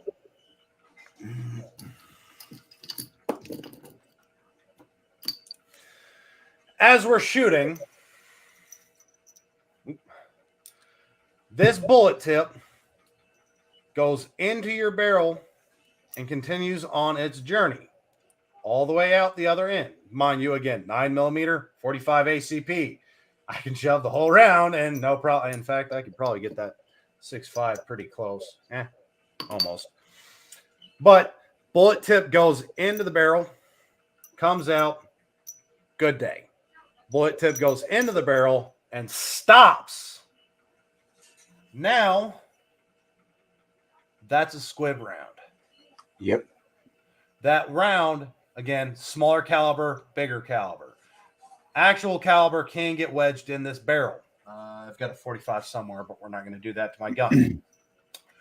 As long as I treat this how I need to, stop shooting, I can come in, field strip my gun just like this, take the appropriate tool, and I can tap that round out. There's no brass, there's no powder, there's no primer. It is just the lead at this point in time. I can continue getting this out, look in, get a light, clean it. I don't see any expansion. I don't see any bubbling. Barrel looks good. I can run it again. If you're concerned, you take it to a gunsmith. Hey, look, I had a squib round. I removed it myself. Can you make sure this is still good to go? Any kind of cracks, deformations, anything that is out of the ordinary. That's why I tell you to get familiar. You saw how quick I field stripped this Glock.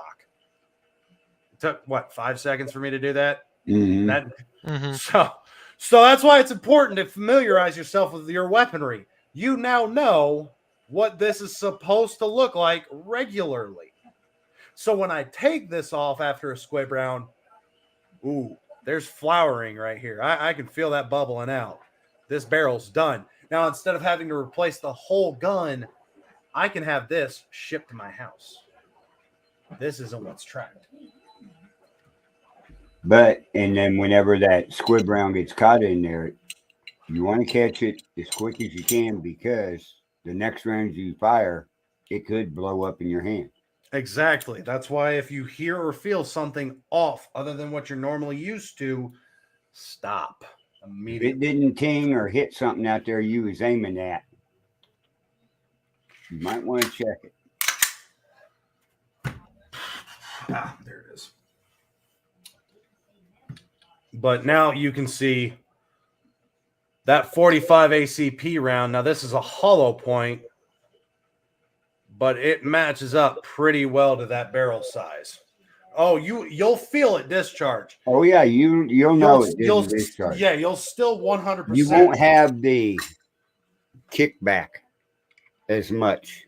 So you can see the gun is, all right, before I continue on, gun is clear, safe, no magazine installed, right? Actual 45 ACP round. If you look closely, if I can get this to focus, you can still see copper, little hint. You got that nice kind of brownish copper in there. Doesn't go all the way into the barrel. Right. If it fit like that, it would just, you want to have the accuracy. The barreling's there, the rifling's there to give it that spin. It's snug fit that way so that it can give that round the extra spin, give it the extra accuracy. Now, before I actually do this, still clear and safe. If I am shooting and my recoil is here. This is an over-exaggerated recoil, greatly over-exaggerated. I pull the trigger every time. My recoil brings my gun up here. Pull, recoil, pull, recoil, pull. That's my recoil. There's a big difference between this and this. Mm-hmm. You'll feel that. The sound is also going to be substantially different. You're going to hear it different. You're going to hear boom, boom, boom, pop. That don't sound right. You're trusting your senses. Okay? Not only that, if I'm sighted up, all right, what I like to do with my targets is I like to punch the center out. So, actually, yeah, right there. On target, pull trigger. I'm not trying to go through the same hole. I want to see if I can hit exactly what I'm trying to aim at. So if I've got a hole here, right where my fingertip is, all right, I want to go next to it. Next to it. I want to create a line or box it out. I want to see how accurate I can be. A lot of people, I want to get through the same hole every single time. I want to stay in the same grouping, but I'm not trying to get a perfect dead shot round through the same hole. It's impressive, don't get me wrong, but I like to challenge myself where I can visually tell of what I'm doing, where I'm pulling, pushing, different things like that. You would know if it discharged. Dud rounds will not fire. Squib rounds will fire and get lodged in the barrel, but you can hear it. You're going to hear that different noise. And if I'm pulling my trigger, recoil up, recoil up, recoil up, recoil up, recoil. That wasn't the same amount of recoil. This versus this, you'll feel that. If I'm used to having it, oh man, that kicked, that was kind of weak. Stop. Another reason why I tell you to do what I like to do. You got that one too? Yep. I've seen it. If I'm hitting here and I'm trying to go in a line on my target, so I want to shoot here, shoot here, shoot here, shoot here. I can now visually see on my target that I made impact. You want to keep eyes on your targets anyways, so you can see if you hit it. If you do not see impact on your target, you're hitting target. Nothing. Oh, crap. Why did I miss? That felt weaker than a normal recoil. That sounded weaker than what I was supposed to hear. Immediately, you're done. Stop. Don't continue. You have a problem. A high probability of that being a squib round. As far as your stovepiping goes, again, since it came off camera, clear and safe. Using a really big round for this, boys. Stovepiping is when your gun... Oh, come on.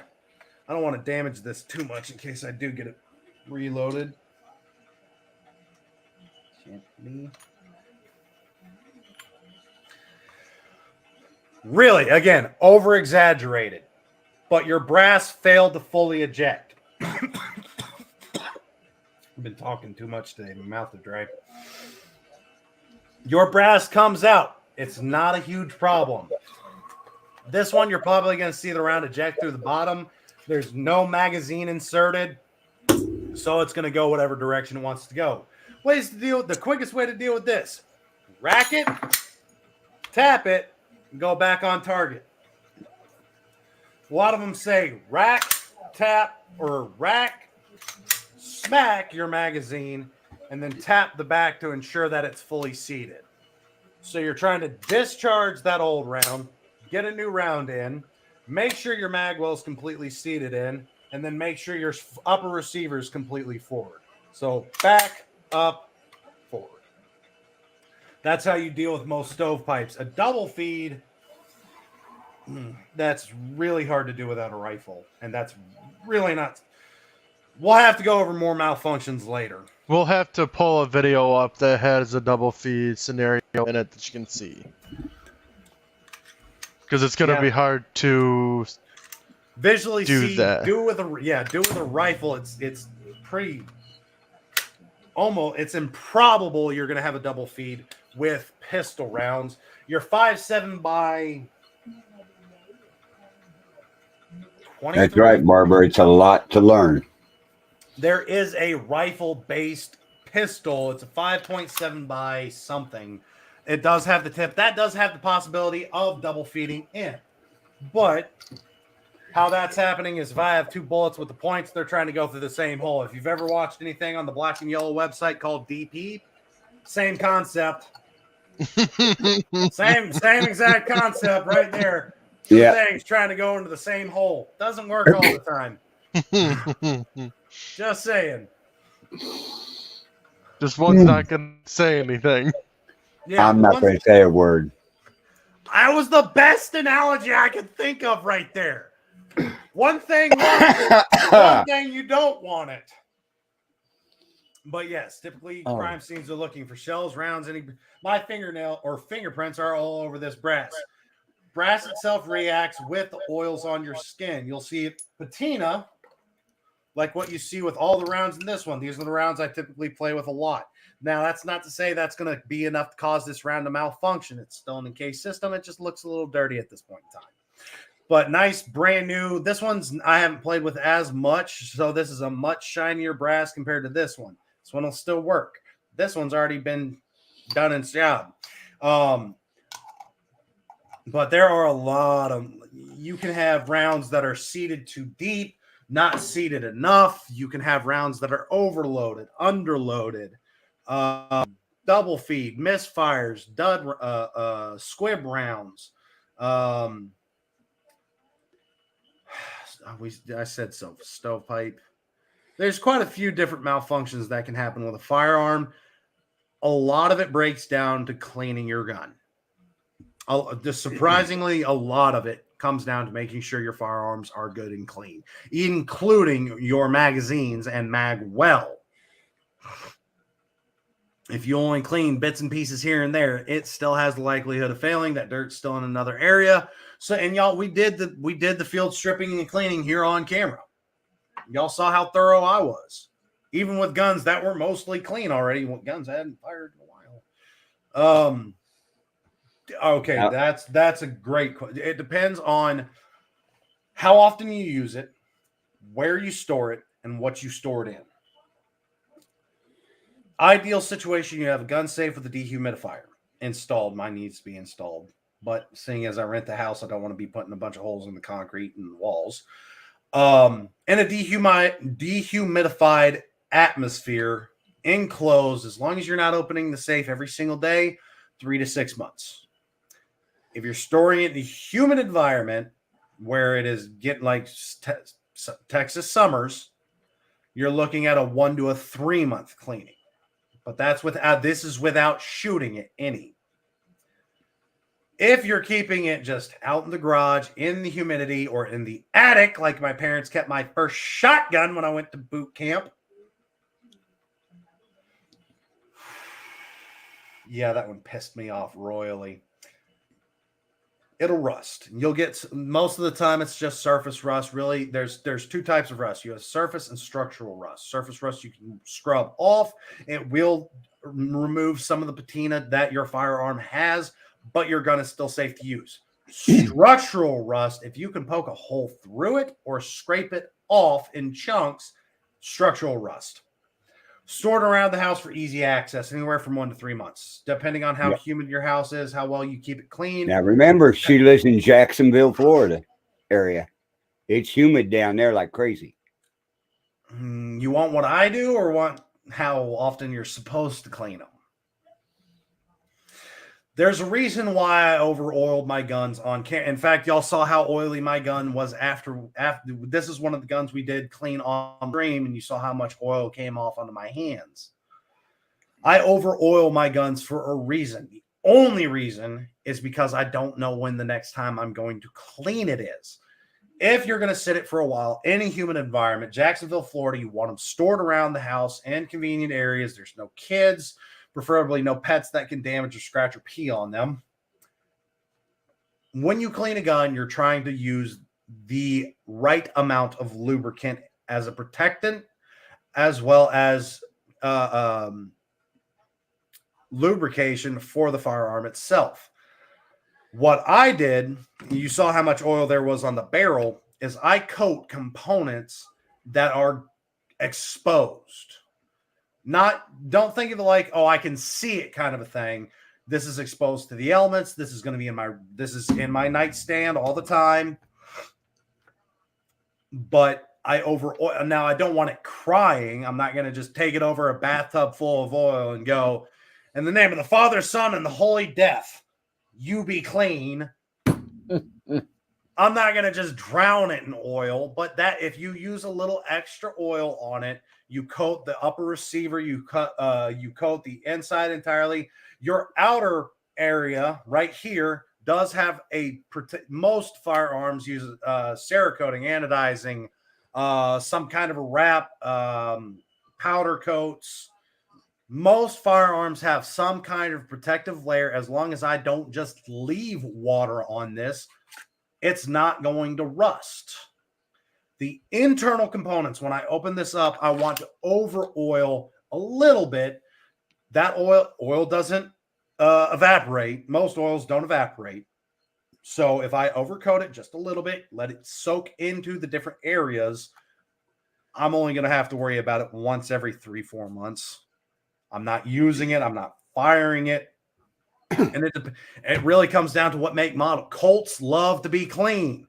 AK-47s love to be crapped on. Mm-hmm. But if you've got a Glock, an AK-47, little extra oil, the next time you clean it, you'll be fine for a while. And Bartley, you need to check and see how much your humidity is in your house with the central heat and air on. Your temperature does not matter. No, but the humidity does. Yes. I saw her say we keep its central air and heat at the same temp all year. Right. That does not play any matter into it. Mm-mm. You can be 40 degrees outside with 100% humidity. Yep. That humidity is what matters. If you have a house dehumidifier, even a room dehumidifier, I have a personal room dehumidifier. I don't use it most of the time because I have a little AC unit. But if you run a room dehumidifier, that's going to help prolong longevity of your cleanings. If you shoot your guns, you preferably need to clean them after the shooting. AK-47s can go like 15,000 rounds before they absolutely have to be cleaned. Colt, yeah, you've got like 200, maybe. So depending on the humidity in the room, the make, model of the firearm, the complexity of the gun. I like guns stupid simple. There is the SCARV, I think.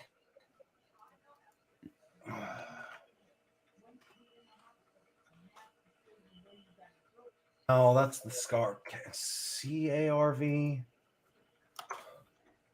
Ah, that's the piece of unholy monstrosity.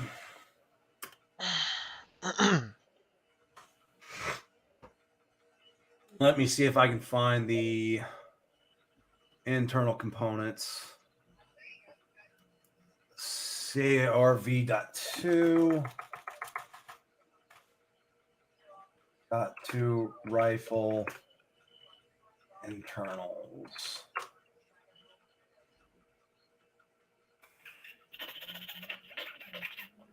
With games being so popular right now, it's kind of annoying to find the photo I want now. All right, that one will actually work pretty well. So this is the CARV.2 rifle. This is a foreign rifle. I'm not quite sure. I think it's Ukraine. CARV-1, CARV-2. You're fully functioning. The components that make the gun work are in this housing on the back section over here. When you open this up, it is as intricate as a watch. When I say, I mean a Rolex. There's a lot of moving parts and pieces. It's way, way, way overcomplicated. The more complex a firearm is, the more likely it is to fail. The more springs, the more finer materials, thin pieces of metal, the higher likelihood it is it's going to fail. You're dealing with high temperature changes, high pressures. If you're going into a combat environment, or if you're in the northern area, you're hunting and you're running, it's cold, you pull the trigger 4 or 5 times, you just heated that gun up to the complete and polar opposite of what it's currently running at. So this gun being what it is, I'm not faulting the gun itself, but I am not a fan of the internal design. Is that the photo I want? Ha! Yeah! Yeah, that's what I've been looking for. Carved Dot 2 G11. Enlarge that up. Click on that one.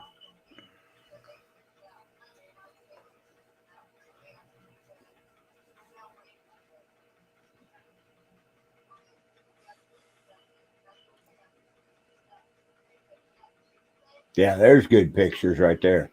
That's your internal componentry right there. You Forget can that see crap.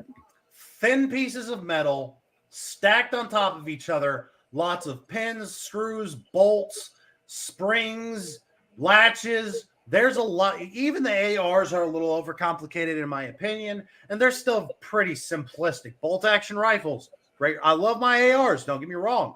Next rifle I'm looking at getting, because I can actually afford it, hopefully with this bonus, is a 30-06. It's a bolt action rifle, highly reliable, commonly used by hunters worldwide. It's a very common round. There is a AR 300 Win Mag. Yes, Wally. There's a 300 Win Mag AR, because I was looking at Noreen Firearms. They had the 30-06, they had the 270, and then I started digging deeper. They have a 338 Lapua AR. Yes, I have 338 Lapua. It's also like $8,000 for the gun. It's really expensive. If I'm going to spend that money, I'm going to get the 50 BMG. I already got the 338 Lapua. But 300 Win Mag is bigger round than 30-06. Get the bolt action 30-06. Get me play stupid games, win stupid prizes in the AR frame. I'm going to be sending 10 rounds of get off my property very quickly at you.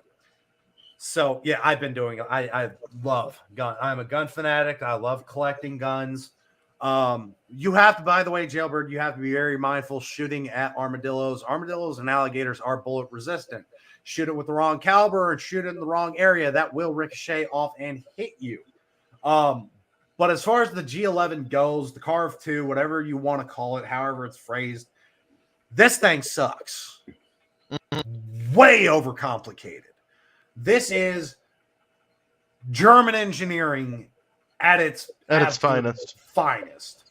Look at any mechanic. When you tell them it's German engineered, in your pompous tone of voice, they look at you like they want to punch you in the throat, because they want to punch you in the throat. Germans over-engineer the crap out of everything. This gun is nightmarish to look at. But you can't shoot armadillos in the head as long as they are not balled up, soft spot around the neck. But you're right. Chest shots are usually work best because you have more open exposure. So the more complicated it is, the more detailed cleanings you have to do. Literally, you're going to be going over this one with a toothbrush for about a half hour. Y'all saw when I cleaned the guns. I have soft and hard bristle toothbrushes. I have steel and brass brushes as well. Soft metal, harder metal. Remember that. Brass is not going to scratch up your hard metals. All guns have to have some kind of a carbon count to them. That's one of the reasons why they rust. I don't know why. I have to do a little more research as to why they have to have the carbon count in them in the first place, but it's a little ridiculous. But carbon rusts. That's what's rusting. You don't want to use iron. Iron's softer and rusts rapidly. But as far as your cleanliness goes, something like this, bullshit. Now, one of the cool things that I would love to get my hands on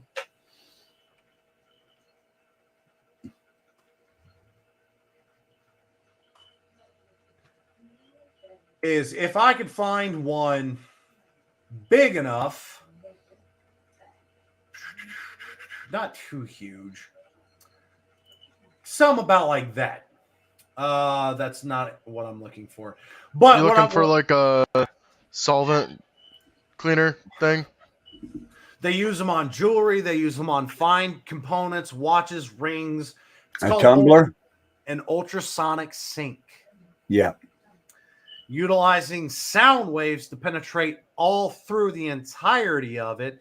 It feels so freaking weird to put your arm into. It is such a weird sensation. But this will, I mean, brand new, right out of the factory, clean, no matter what you put into it. Unfortunately, the longer you take to clean your guns, the longer this has to go through this process. So if you take too long, either you're going to have to risk scratching up the internal components by using hard bristle brushes, you're going to have to clean a longer period of time, or you need to invest in an ultrasonic sink. Now, this is above and beyond, way above and beyond reasonable pricing. It's a 50-gallon sink. That is way too damn much. Really need like a But 10. I mean, really, even that one's a 1.8 gallon. Whew. Whew. That one's almost $3,000 too. This one would be good for pistols and part. You could, depending on how much you field stripped your AR, you could throw in your lower receiver into about half and half at a time, depending on your lower receiver, the grips you have, how much you remove from it, different things like that. But this is going to deep clean the. It's going to. You may be sinner. This will fix it. The power of Christ compels you. This is that thing right there. This is Jesus to gun cleaners. I promise. He is going to abolish you of all of your sins right now. These things are phenomenal, but you're putting it in water. Some of them do use a chemical solution. Some of them are a water chemical solution mixture. It's using either way. After you get this, is going to remove every particulate you couldn't even fathom to look for. You need to get that thing dry. A oven, but not like your normal stovetop oven. You're not trying to run it at 250 degrees, but you want to run it at about 100, 110 degrees. Get it nice and dry. And depends on what components you're using. If you're using a rubber grip, you do not want to put that in the oven. If you've got metal grips, like I do on half of my ARs, that's safe to go in there. But you have to think of these things. If you aren't certain, if you don't have extra parts and components, if you don't know how to completely field strip it, then you need to find rice. Rice works great on everything. Shake it out to air compressor. That's going to help get a lot of that moisture out. I gotta get these dogs out. Blow out some more of that water. Yep. And then put it in rice. It's going to help dehumidify the rest of it. This is also the lazy person's way of cleaning a gun too, because instead of having to sit over here with a toothbrush, I can I don't even have to field strip this gun. I'm going to, but I'm going to make sure it's clear and safe, and I can put the whole damn thing in that bath and let it soak for like 5 hours and come back to saints. Sinner goes in bath, saint. But you got to have money for that kind of stuff. I'm hoping at some point in time to actually have a full reloading facility, as well as deep, thorough cleaning process, as well as getting my license. That way, if I have friends that have problems with their guns, I can fix it. 100%. I'm licensed accredited. After I go through school, license accredited, I can fix your stuff. It's going to be reliable. I have the tools, components, everything. You needed it cleaned. Hey, $30, throw it my way. I'll get it cleaned up for you. Ship it out to me. I'll end up having to get my FFL for most of this stuff. But you can send it to me, and then I can ship it back to an FFL dealer of your choice in the location. Pick it up. It's going to be nice, pretty pristine, and work. Right. One of those things that I could get an extra little income for doing it. Y'all see how much I love guns. It's pretty clear how much it pisses my roommate off that I don't go shooting as much as I do, or fish. I've got a lot of shooting and fishing gear. I'm a collector. It's hard for me to do either one of them with my disability. It is. It sucks. It's hard to go do either one of them without money. It sucks. Shooting and fishing are expensive hobbies. You want your kids to be clean for the rest of your life? Get them hooked on one or the other, or cars, or computers. Those are the 4 most expensive hobbies you can put at least normal hobby. You can get them hooked on Warhammer, and they're going to spend thousands of dollars on little dolls, action figures, whatever the hell they call those things. Right. Fishing, shooting, cars, and computers are the 4 most expensive hobbies you can get your kids into. Starting, let me phrase that clearly, relatively cheap. You can go get a Glock for somebody for anywhere from $350 to about $800. You can get them a shotgun from anywhere from $125 to your lower end decent quality. You're looking at about $450. Computers, you're not going to start cheap. It doesn't happen. You're going to drop $1,000 on their first computer. Cars, same thing. Kind of hard to start those too cheap. But fishing and shooting, you can start them cheap. Right. And then it just takes off from there. But yeah, that's kind of it's extra revenue for me to try and be able to get the ranch actually a possibility or probability. It's after some things have happened with the network, that dream's starting to fade rather drastically once again. Haven't been able to find any kind of a real sponsor. I don't want to phrase it that way. I have received compensation on TikToks in the form of treats for dogs, shirts to rip up for content, but I have not received monetary compensation to plug anybody. We do have Dubby. We have the Wally has that Dubby program going on that he's sharing with us, but that one it's not here's money to for us to for you to plug us. It's you plug us, y'all, the people, buy something from Dubby, we get a portion of those shares, kind of a thing. Right. And it's very hard with a small network and a small group to find sponsors. That's why I would love the guys that make the intro music for our video to contact me so I can help them make a music video so I can at least shoot some guns again. Right. Well, It's about time to end the show. It was time to end the show an hour ago, but Jailbird finally started asking questions that mattered.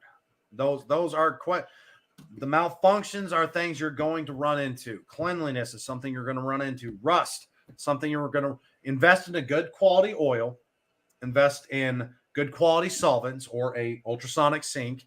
WD-40 is not meant for firearms. It's not. It's a penetrating lubricant. Just read it. Don't read it out loud down there to comment. Ah, sweet. Yeah, she talked to me about that. But I mean, I've always got a gun around me at some point in time during the show. I didn't even get out of my chair and I was able to grab one of them. These are questions that I absolutely adore.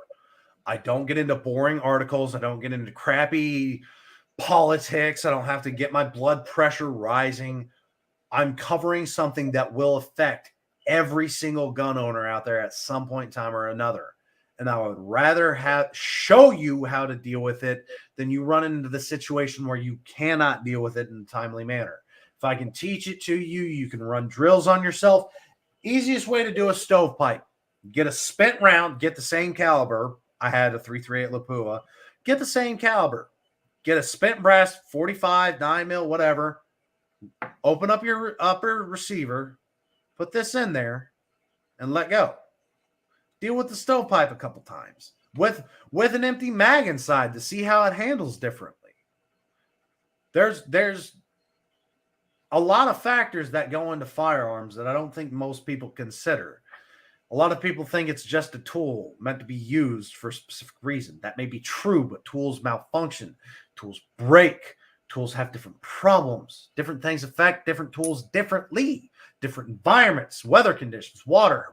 I mean, hell, we beat up humidity for like 10 minutes.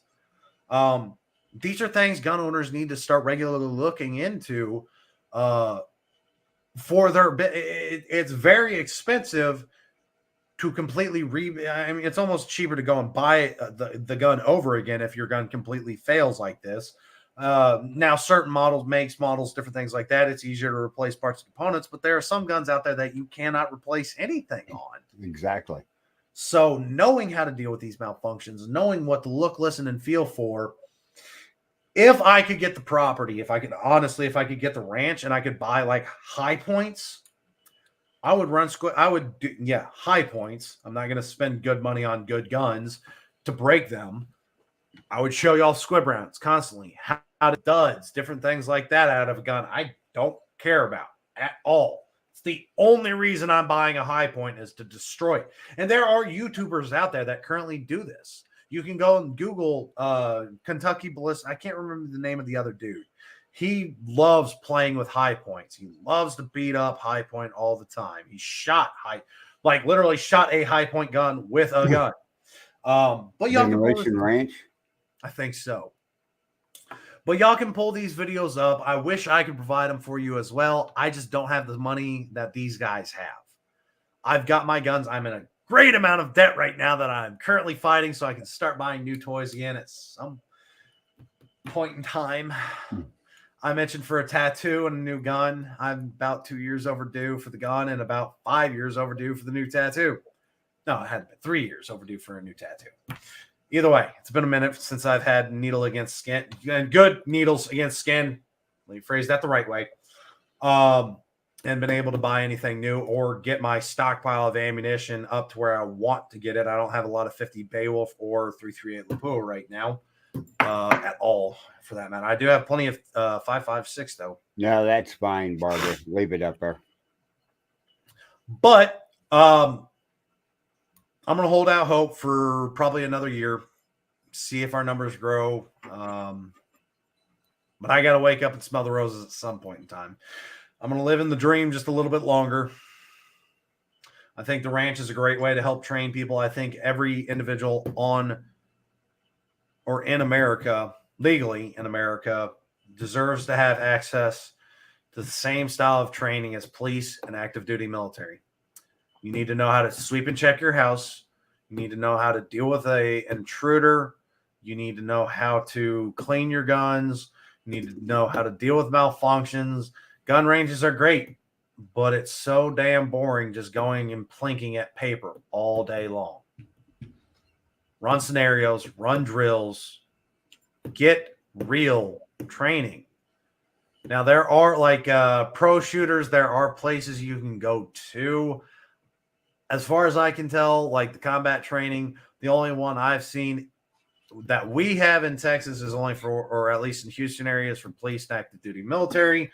There are ranges that allow you to do like high speed, high stress situations where you've got a gun, you've got targets, you've got hostile cardboard targets stationary in a place through mesh netting you can see through. That's not how a house is built. Nope. My door is closed right now. I can't see through my door. I don't have wall hacks. I wish I did in real life. That'd be cool as hell. That training's good for putting rounds on target, high stress environments, but you're going to be dealing with things that are moving. Moving targets would be a huge benefit to gun ranges. Active moving targets, constantly in, out, up, down, left, right, A, plus start, different things. But that's my take on it, and I'm doing what Carl did on New Year's Eve. I'm rambling a little long. So we're going to close out. Y'all have any questions, please reach out to us. That's another thing, Cameron. You can do, Cameron, go into families' home run drills. I'm sure right now people would. That one's I'd have to look into the legality of that. We talked about that before. With that situation, if I were to go into personal people's homes, I would have to contact law enforcement already. I would have to show some kind of credentialing and reason why I'm doing this training. I haven't heard of anybody doing this kind of stuff before. Then I've got to think about the neighbors, because neighbors are going to see some big ass dude breaking into the house in the middle of the day. break, and then I've got to look at liability. If I break through your door, break your window, break anything, am I going to pay for it? Are you going to pay for it? How are you going to deal with this? How realistic do you want? There's a lot of liabilities that go into place with that. That's why if I built the ranch, it's easier, safer, and I have complete and total control over it, because all it takes is one family to hire me with just the intent of shooting me. That's it. I broke into their property. Do I have the paperwork? Do I have documentation? Did I get their consent to do this type of training? If I didn't have the paperwork, the documentation, and I end up getting shot and killed, that family walks away scot-free. That one, I have to have backup. I have to have safety and security systems in place. There are so many factors that I cannot control in that situation. I don't know your house layout. I don't know how your house is designed. I don't have cameras on your house. I can't watch you. I don't know what weaponry you have. If I run the training and I put people in that position, I can control what weaponry these people utilize. You're going to get a paintball gun or a real gun with rubber rounds. We're going to inspect you. You have to come through. If you're going to do this training, you're going to get field stripped. You're going to, no, blanks are, I'd rather use rubber rounds. You want to feel it. Did you hit your target? Is your target down? Because if you use, oh, I shot you. No, you didn't feel it. You're going back into that bullshit you were when you're kids. You're dead. No, I'm not. I'm still walking around right now. It needs to have some kind of realism to it, but there are simunition rounds you can buy, which are real bullets with a rubber tip. They still hurt like shit, but with extra body armor, I can control it. I can issue the weaponry. I can issue the magazines. I can issue the ammunition, and I can make sure you don't have anything that can absolutely kill somebody in these scenarios. If I go into somebody else's property, I control none of that. So there's a lot of factors that, when it comes to this type of training, there's so many different things that take effect, where one wrong move, you end up in federal prison, you lose all rights to your guns, you end up dead, you end up in basic jail, you end up in the back of a police car for a few hours, you end up crippled, mangled. There's so many different things. The more control you can have over the situation, if I can view it from above or from a control room, put somebody like Carl or Wally, hey, you're going to go break in to this house. We're going to have a house that we can move around on rollers, wheels, do kind of basic adjustments, line it up similarly to your house. We can train you how to sweep something close to what your house feels like. We can put couches, beds. We can go, hey, we're going to put plastic tarps over everything.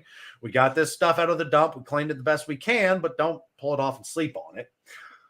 We're going to put you in this. You're going to wear armor for your protection. They're going to wear armor for their protection. You're going to have a full face, preferably DevTech's bullet resistant face armor, but those run about $2,300 pop, and I've got to get different sizes for that. But I'm looking to be as safe as possible, as realistic as possible, without actual death. So you're going to have to sign away. Do you have any heart conditions, medical conditions I need to be aware of? Any allergies, anything that I need to be concerned with? Nope. Your waiver said so. You're good to go through the training. Yeah, I've got a heart condition. We'll start small. We're going to do, hey, I'm your neighbor. I'm just trying to, I'm coming in with a knife, versus I'm just going to kick the shit out of your door, break in, and now I'm stressing your heart.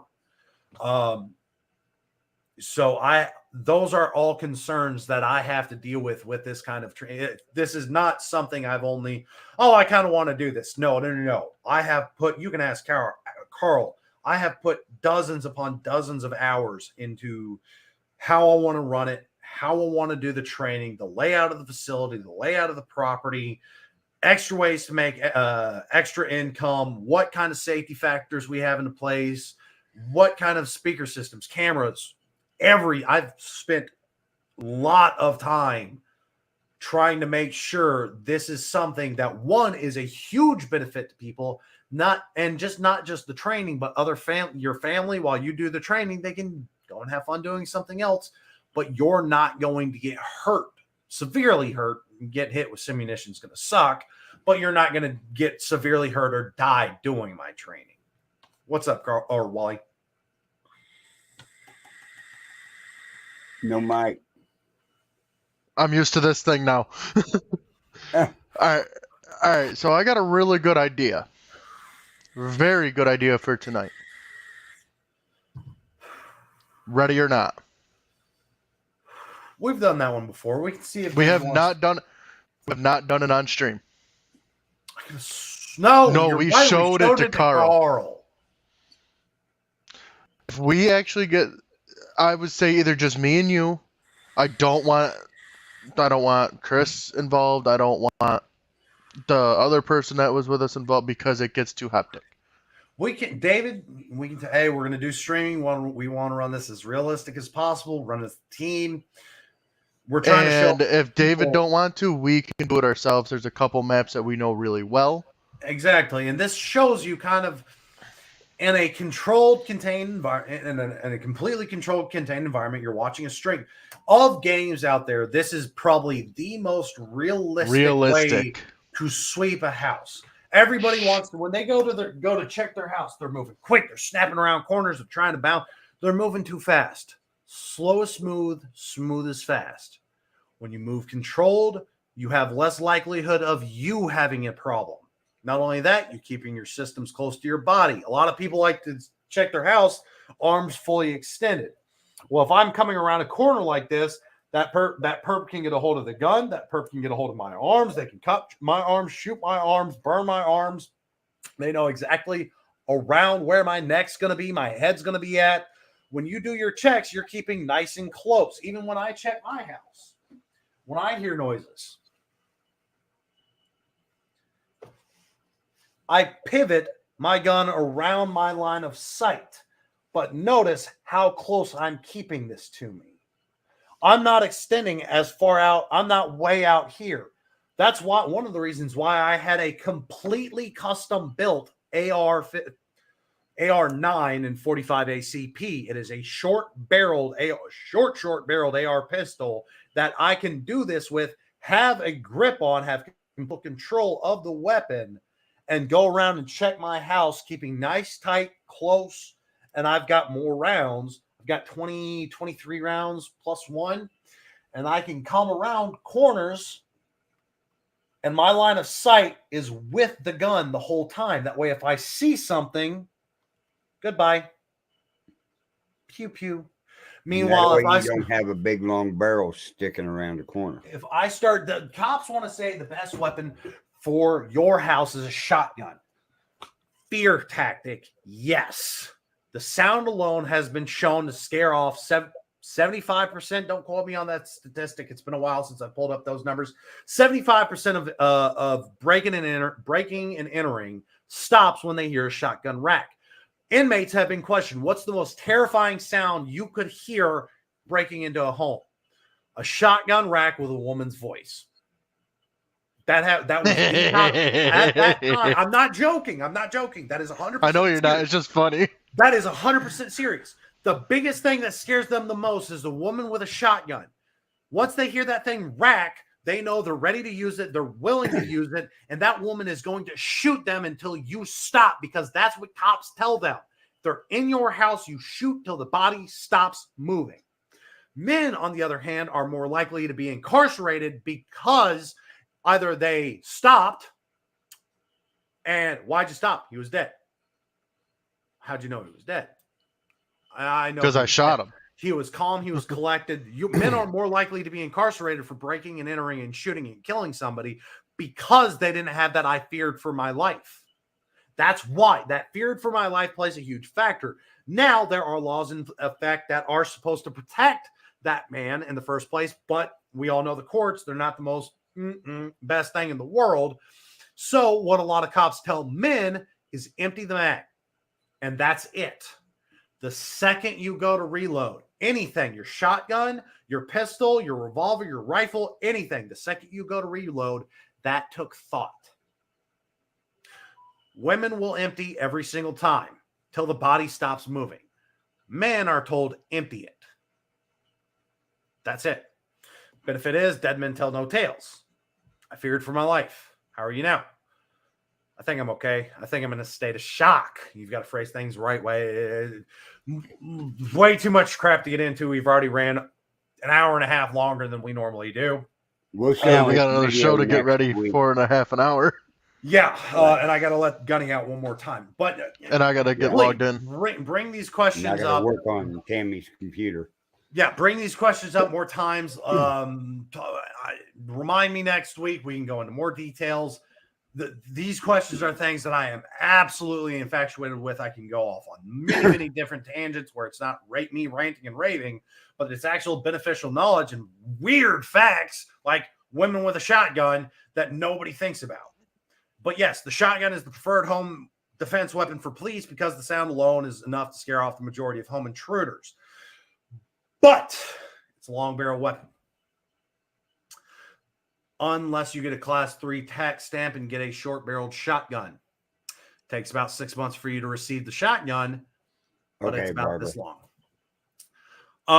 But yeah, why? I think that's a great idea. I think we're going to go ahead and do that. We're going to run Ready or Not. We can see if David's interested in that. This is going to show you how a team of roughly trained individuals. I'm not saying we're professionals by any means. We're not experts. We've played the game. And on top of it, I want to stress it's a game. It's a game.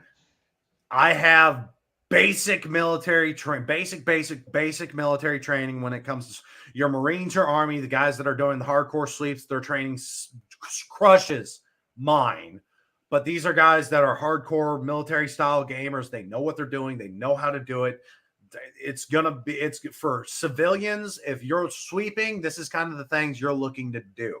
I think that's a beautiful idea. I think that's perfect to continue on with the show, like how this one has ran. I honestly love running long when it's conversations like this, and I stop paying attention to time instead of, oh, I've got to talk about another article. These are shows I absolutely adore doing. But yeah, we'll run Ready or Not. Give us a half hour. I've got to let Gunny out real fast. I've got to talk to my roommate, see if he's willing to do this as well.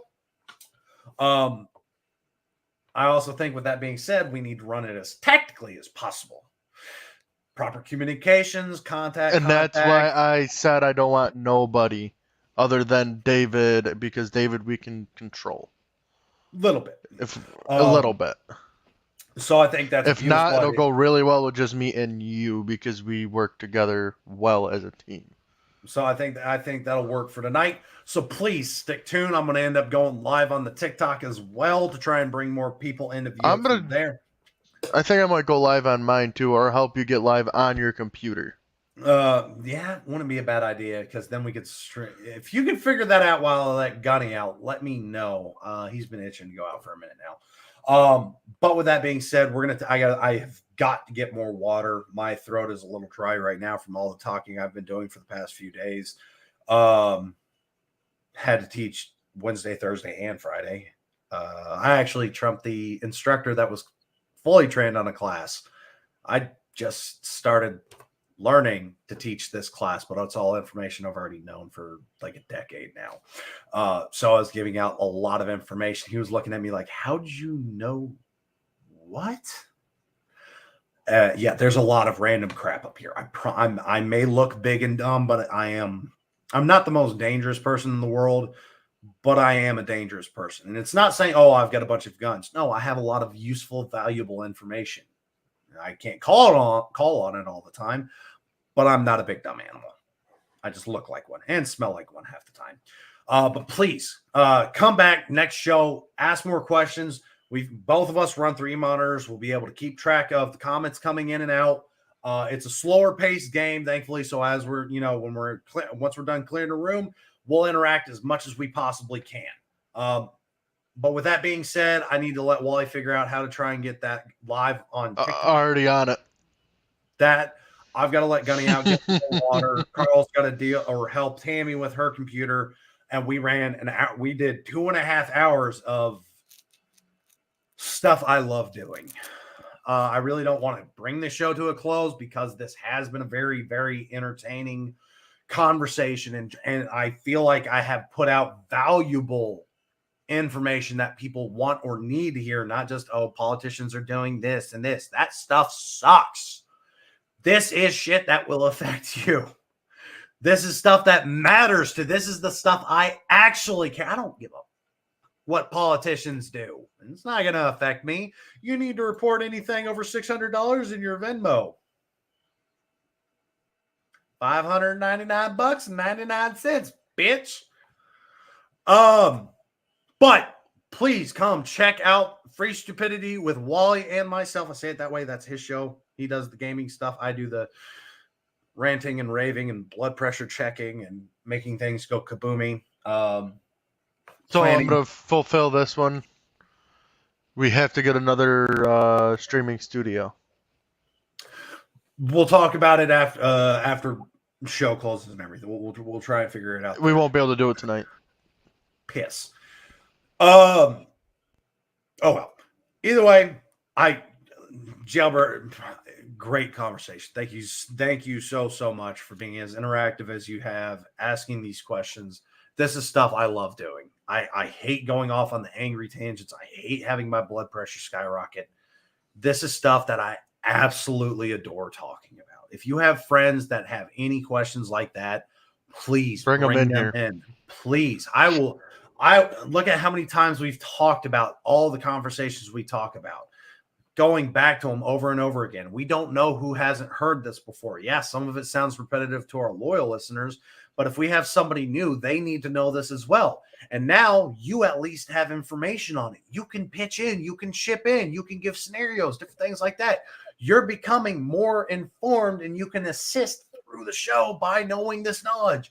Knowledge is always something you need to improve. So I really appreciate that. Anybody, doesn't matter who, bring them in. I'm willing to train. I'm paid for a living to train people. It's a hobby. I think I do a decent job at it. I like to show that people I genuinely care about what I'm training. I look forward to seeing y'all next week, same time, same place, right here on the Bill of Rights Network. As always, I'm Cameron. I'm Carl. And I'm Wally. This has been one hell of a show. Please bring your friends, bring your family, ask the questions. We'll see you next time. This is Second Amendment Ranch. Stick tuned for Free Stupidity.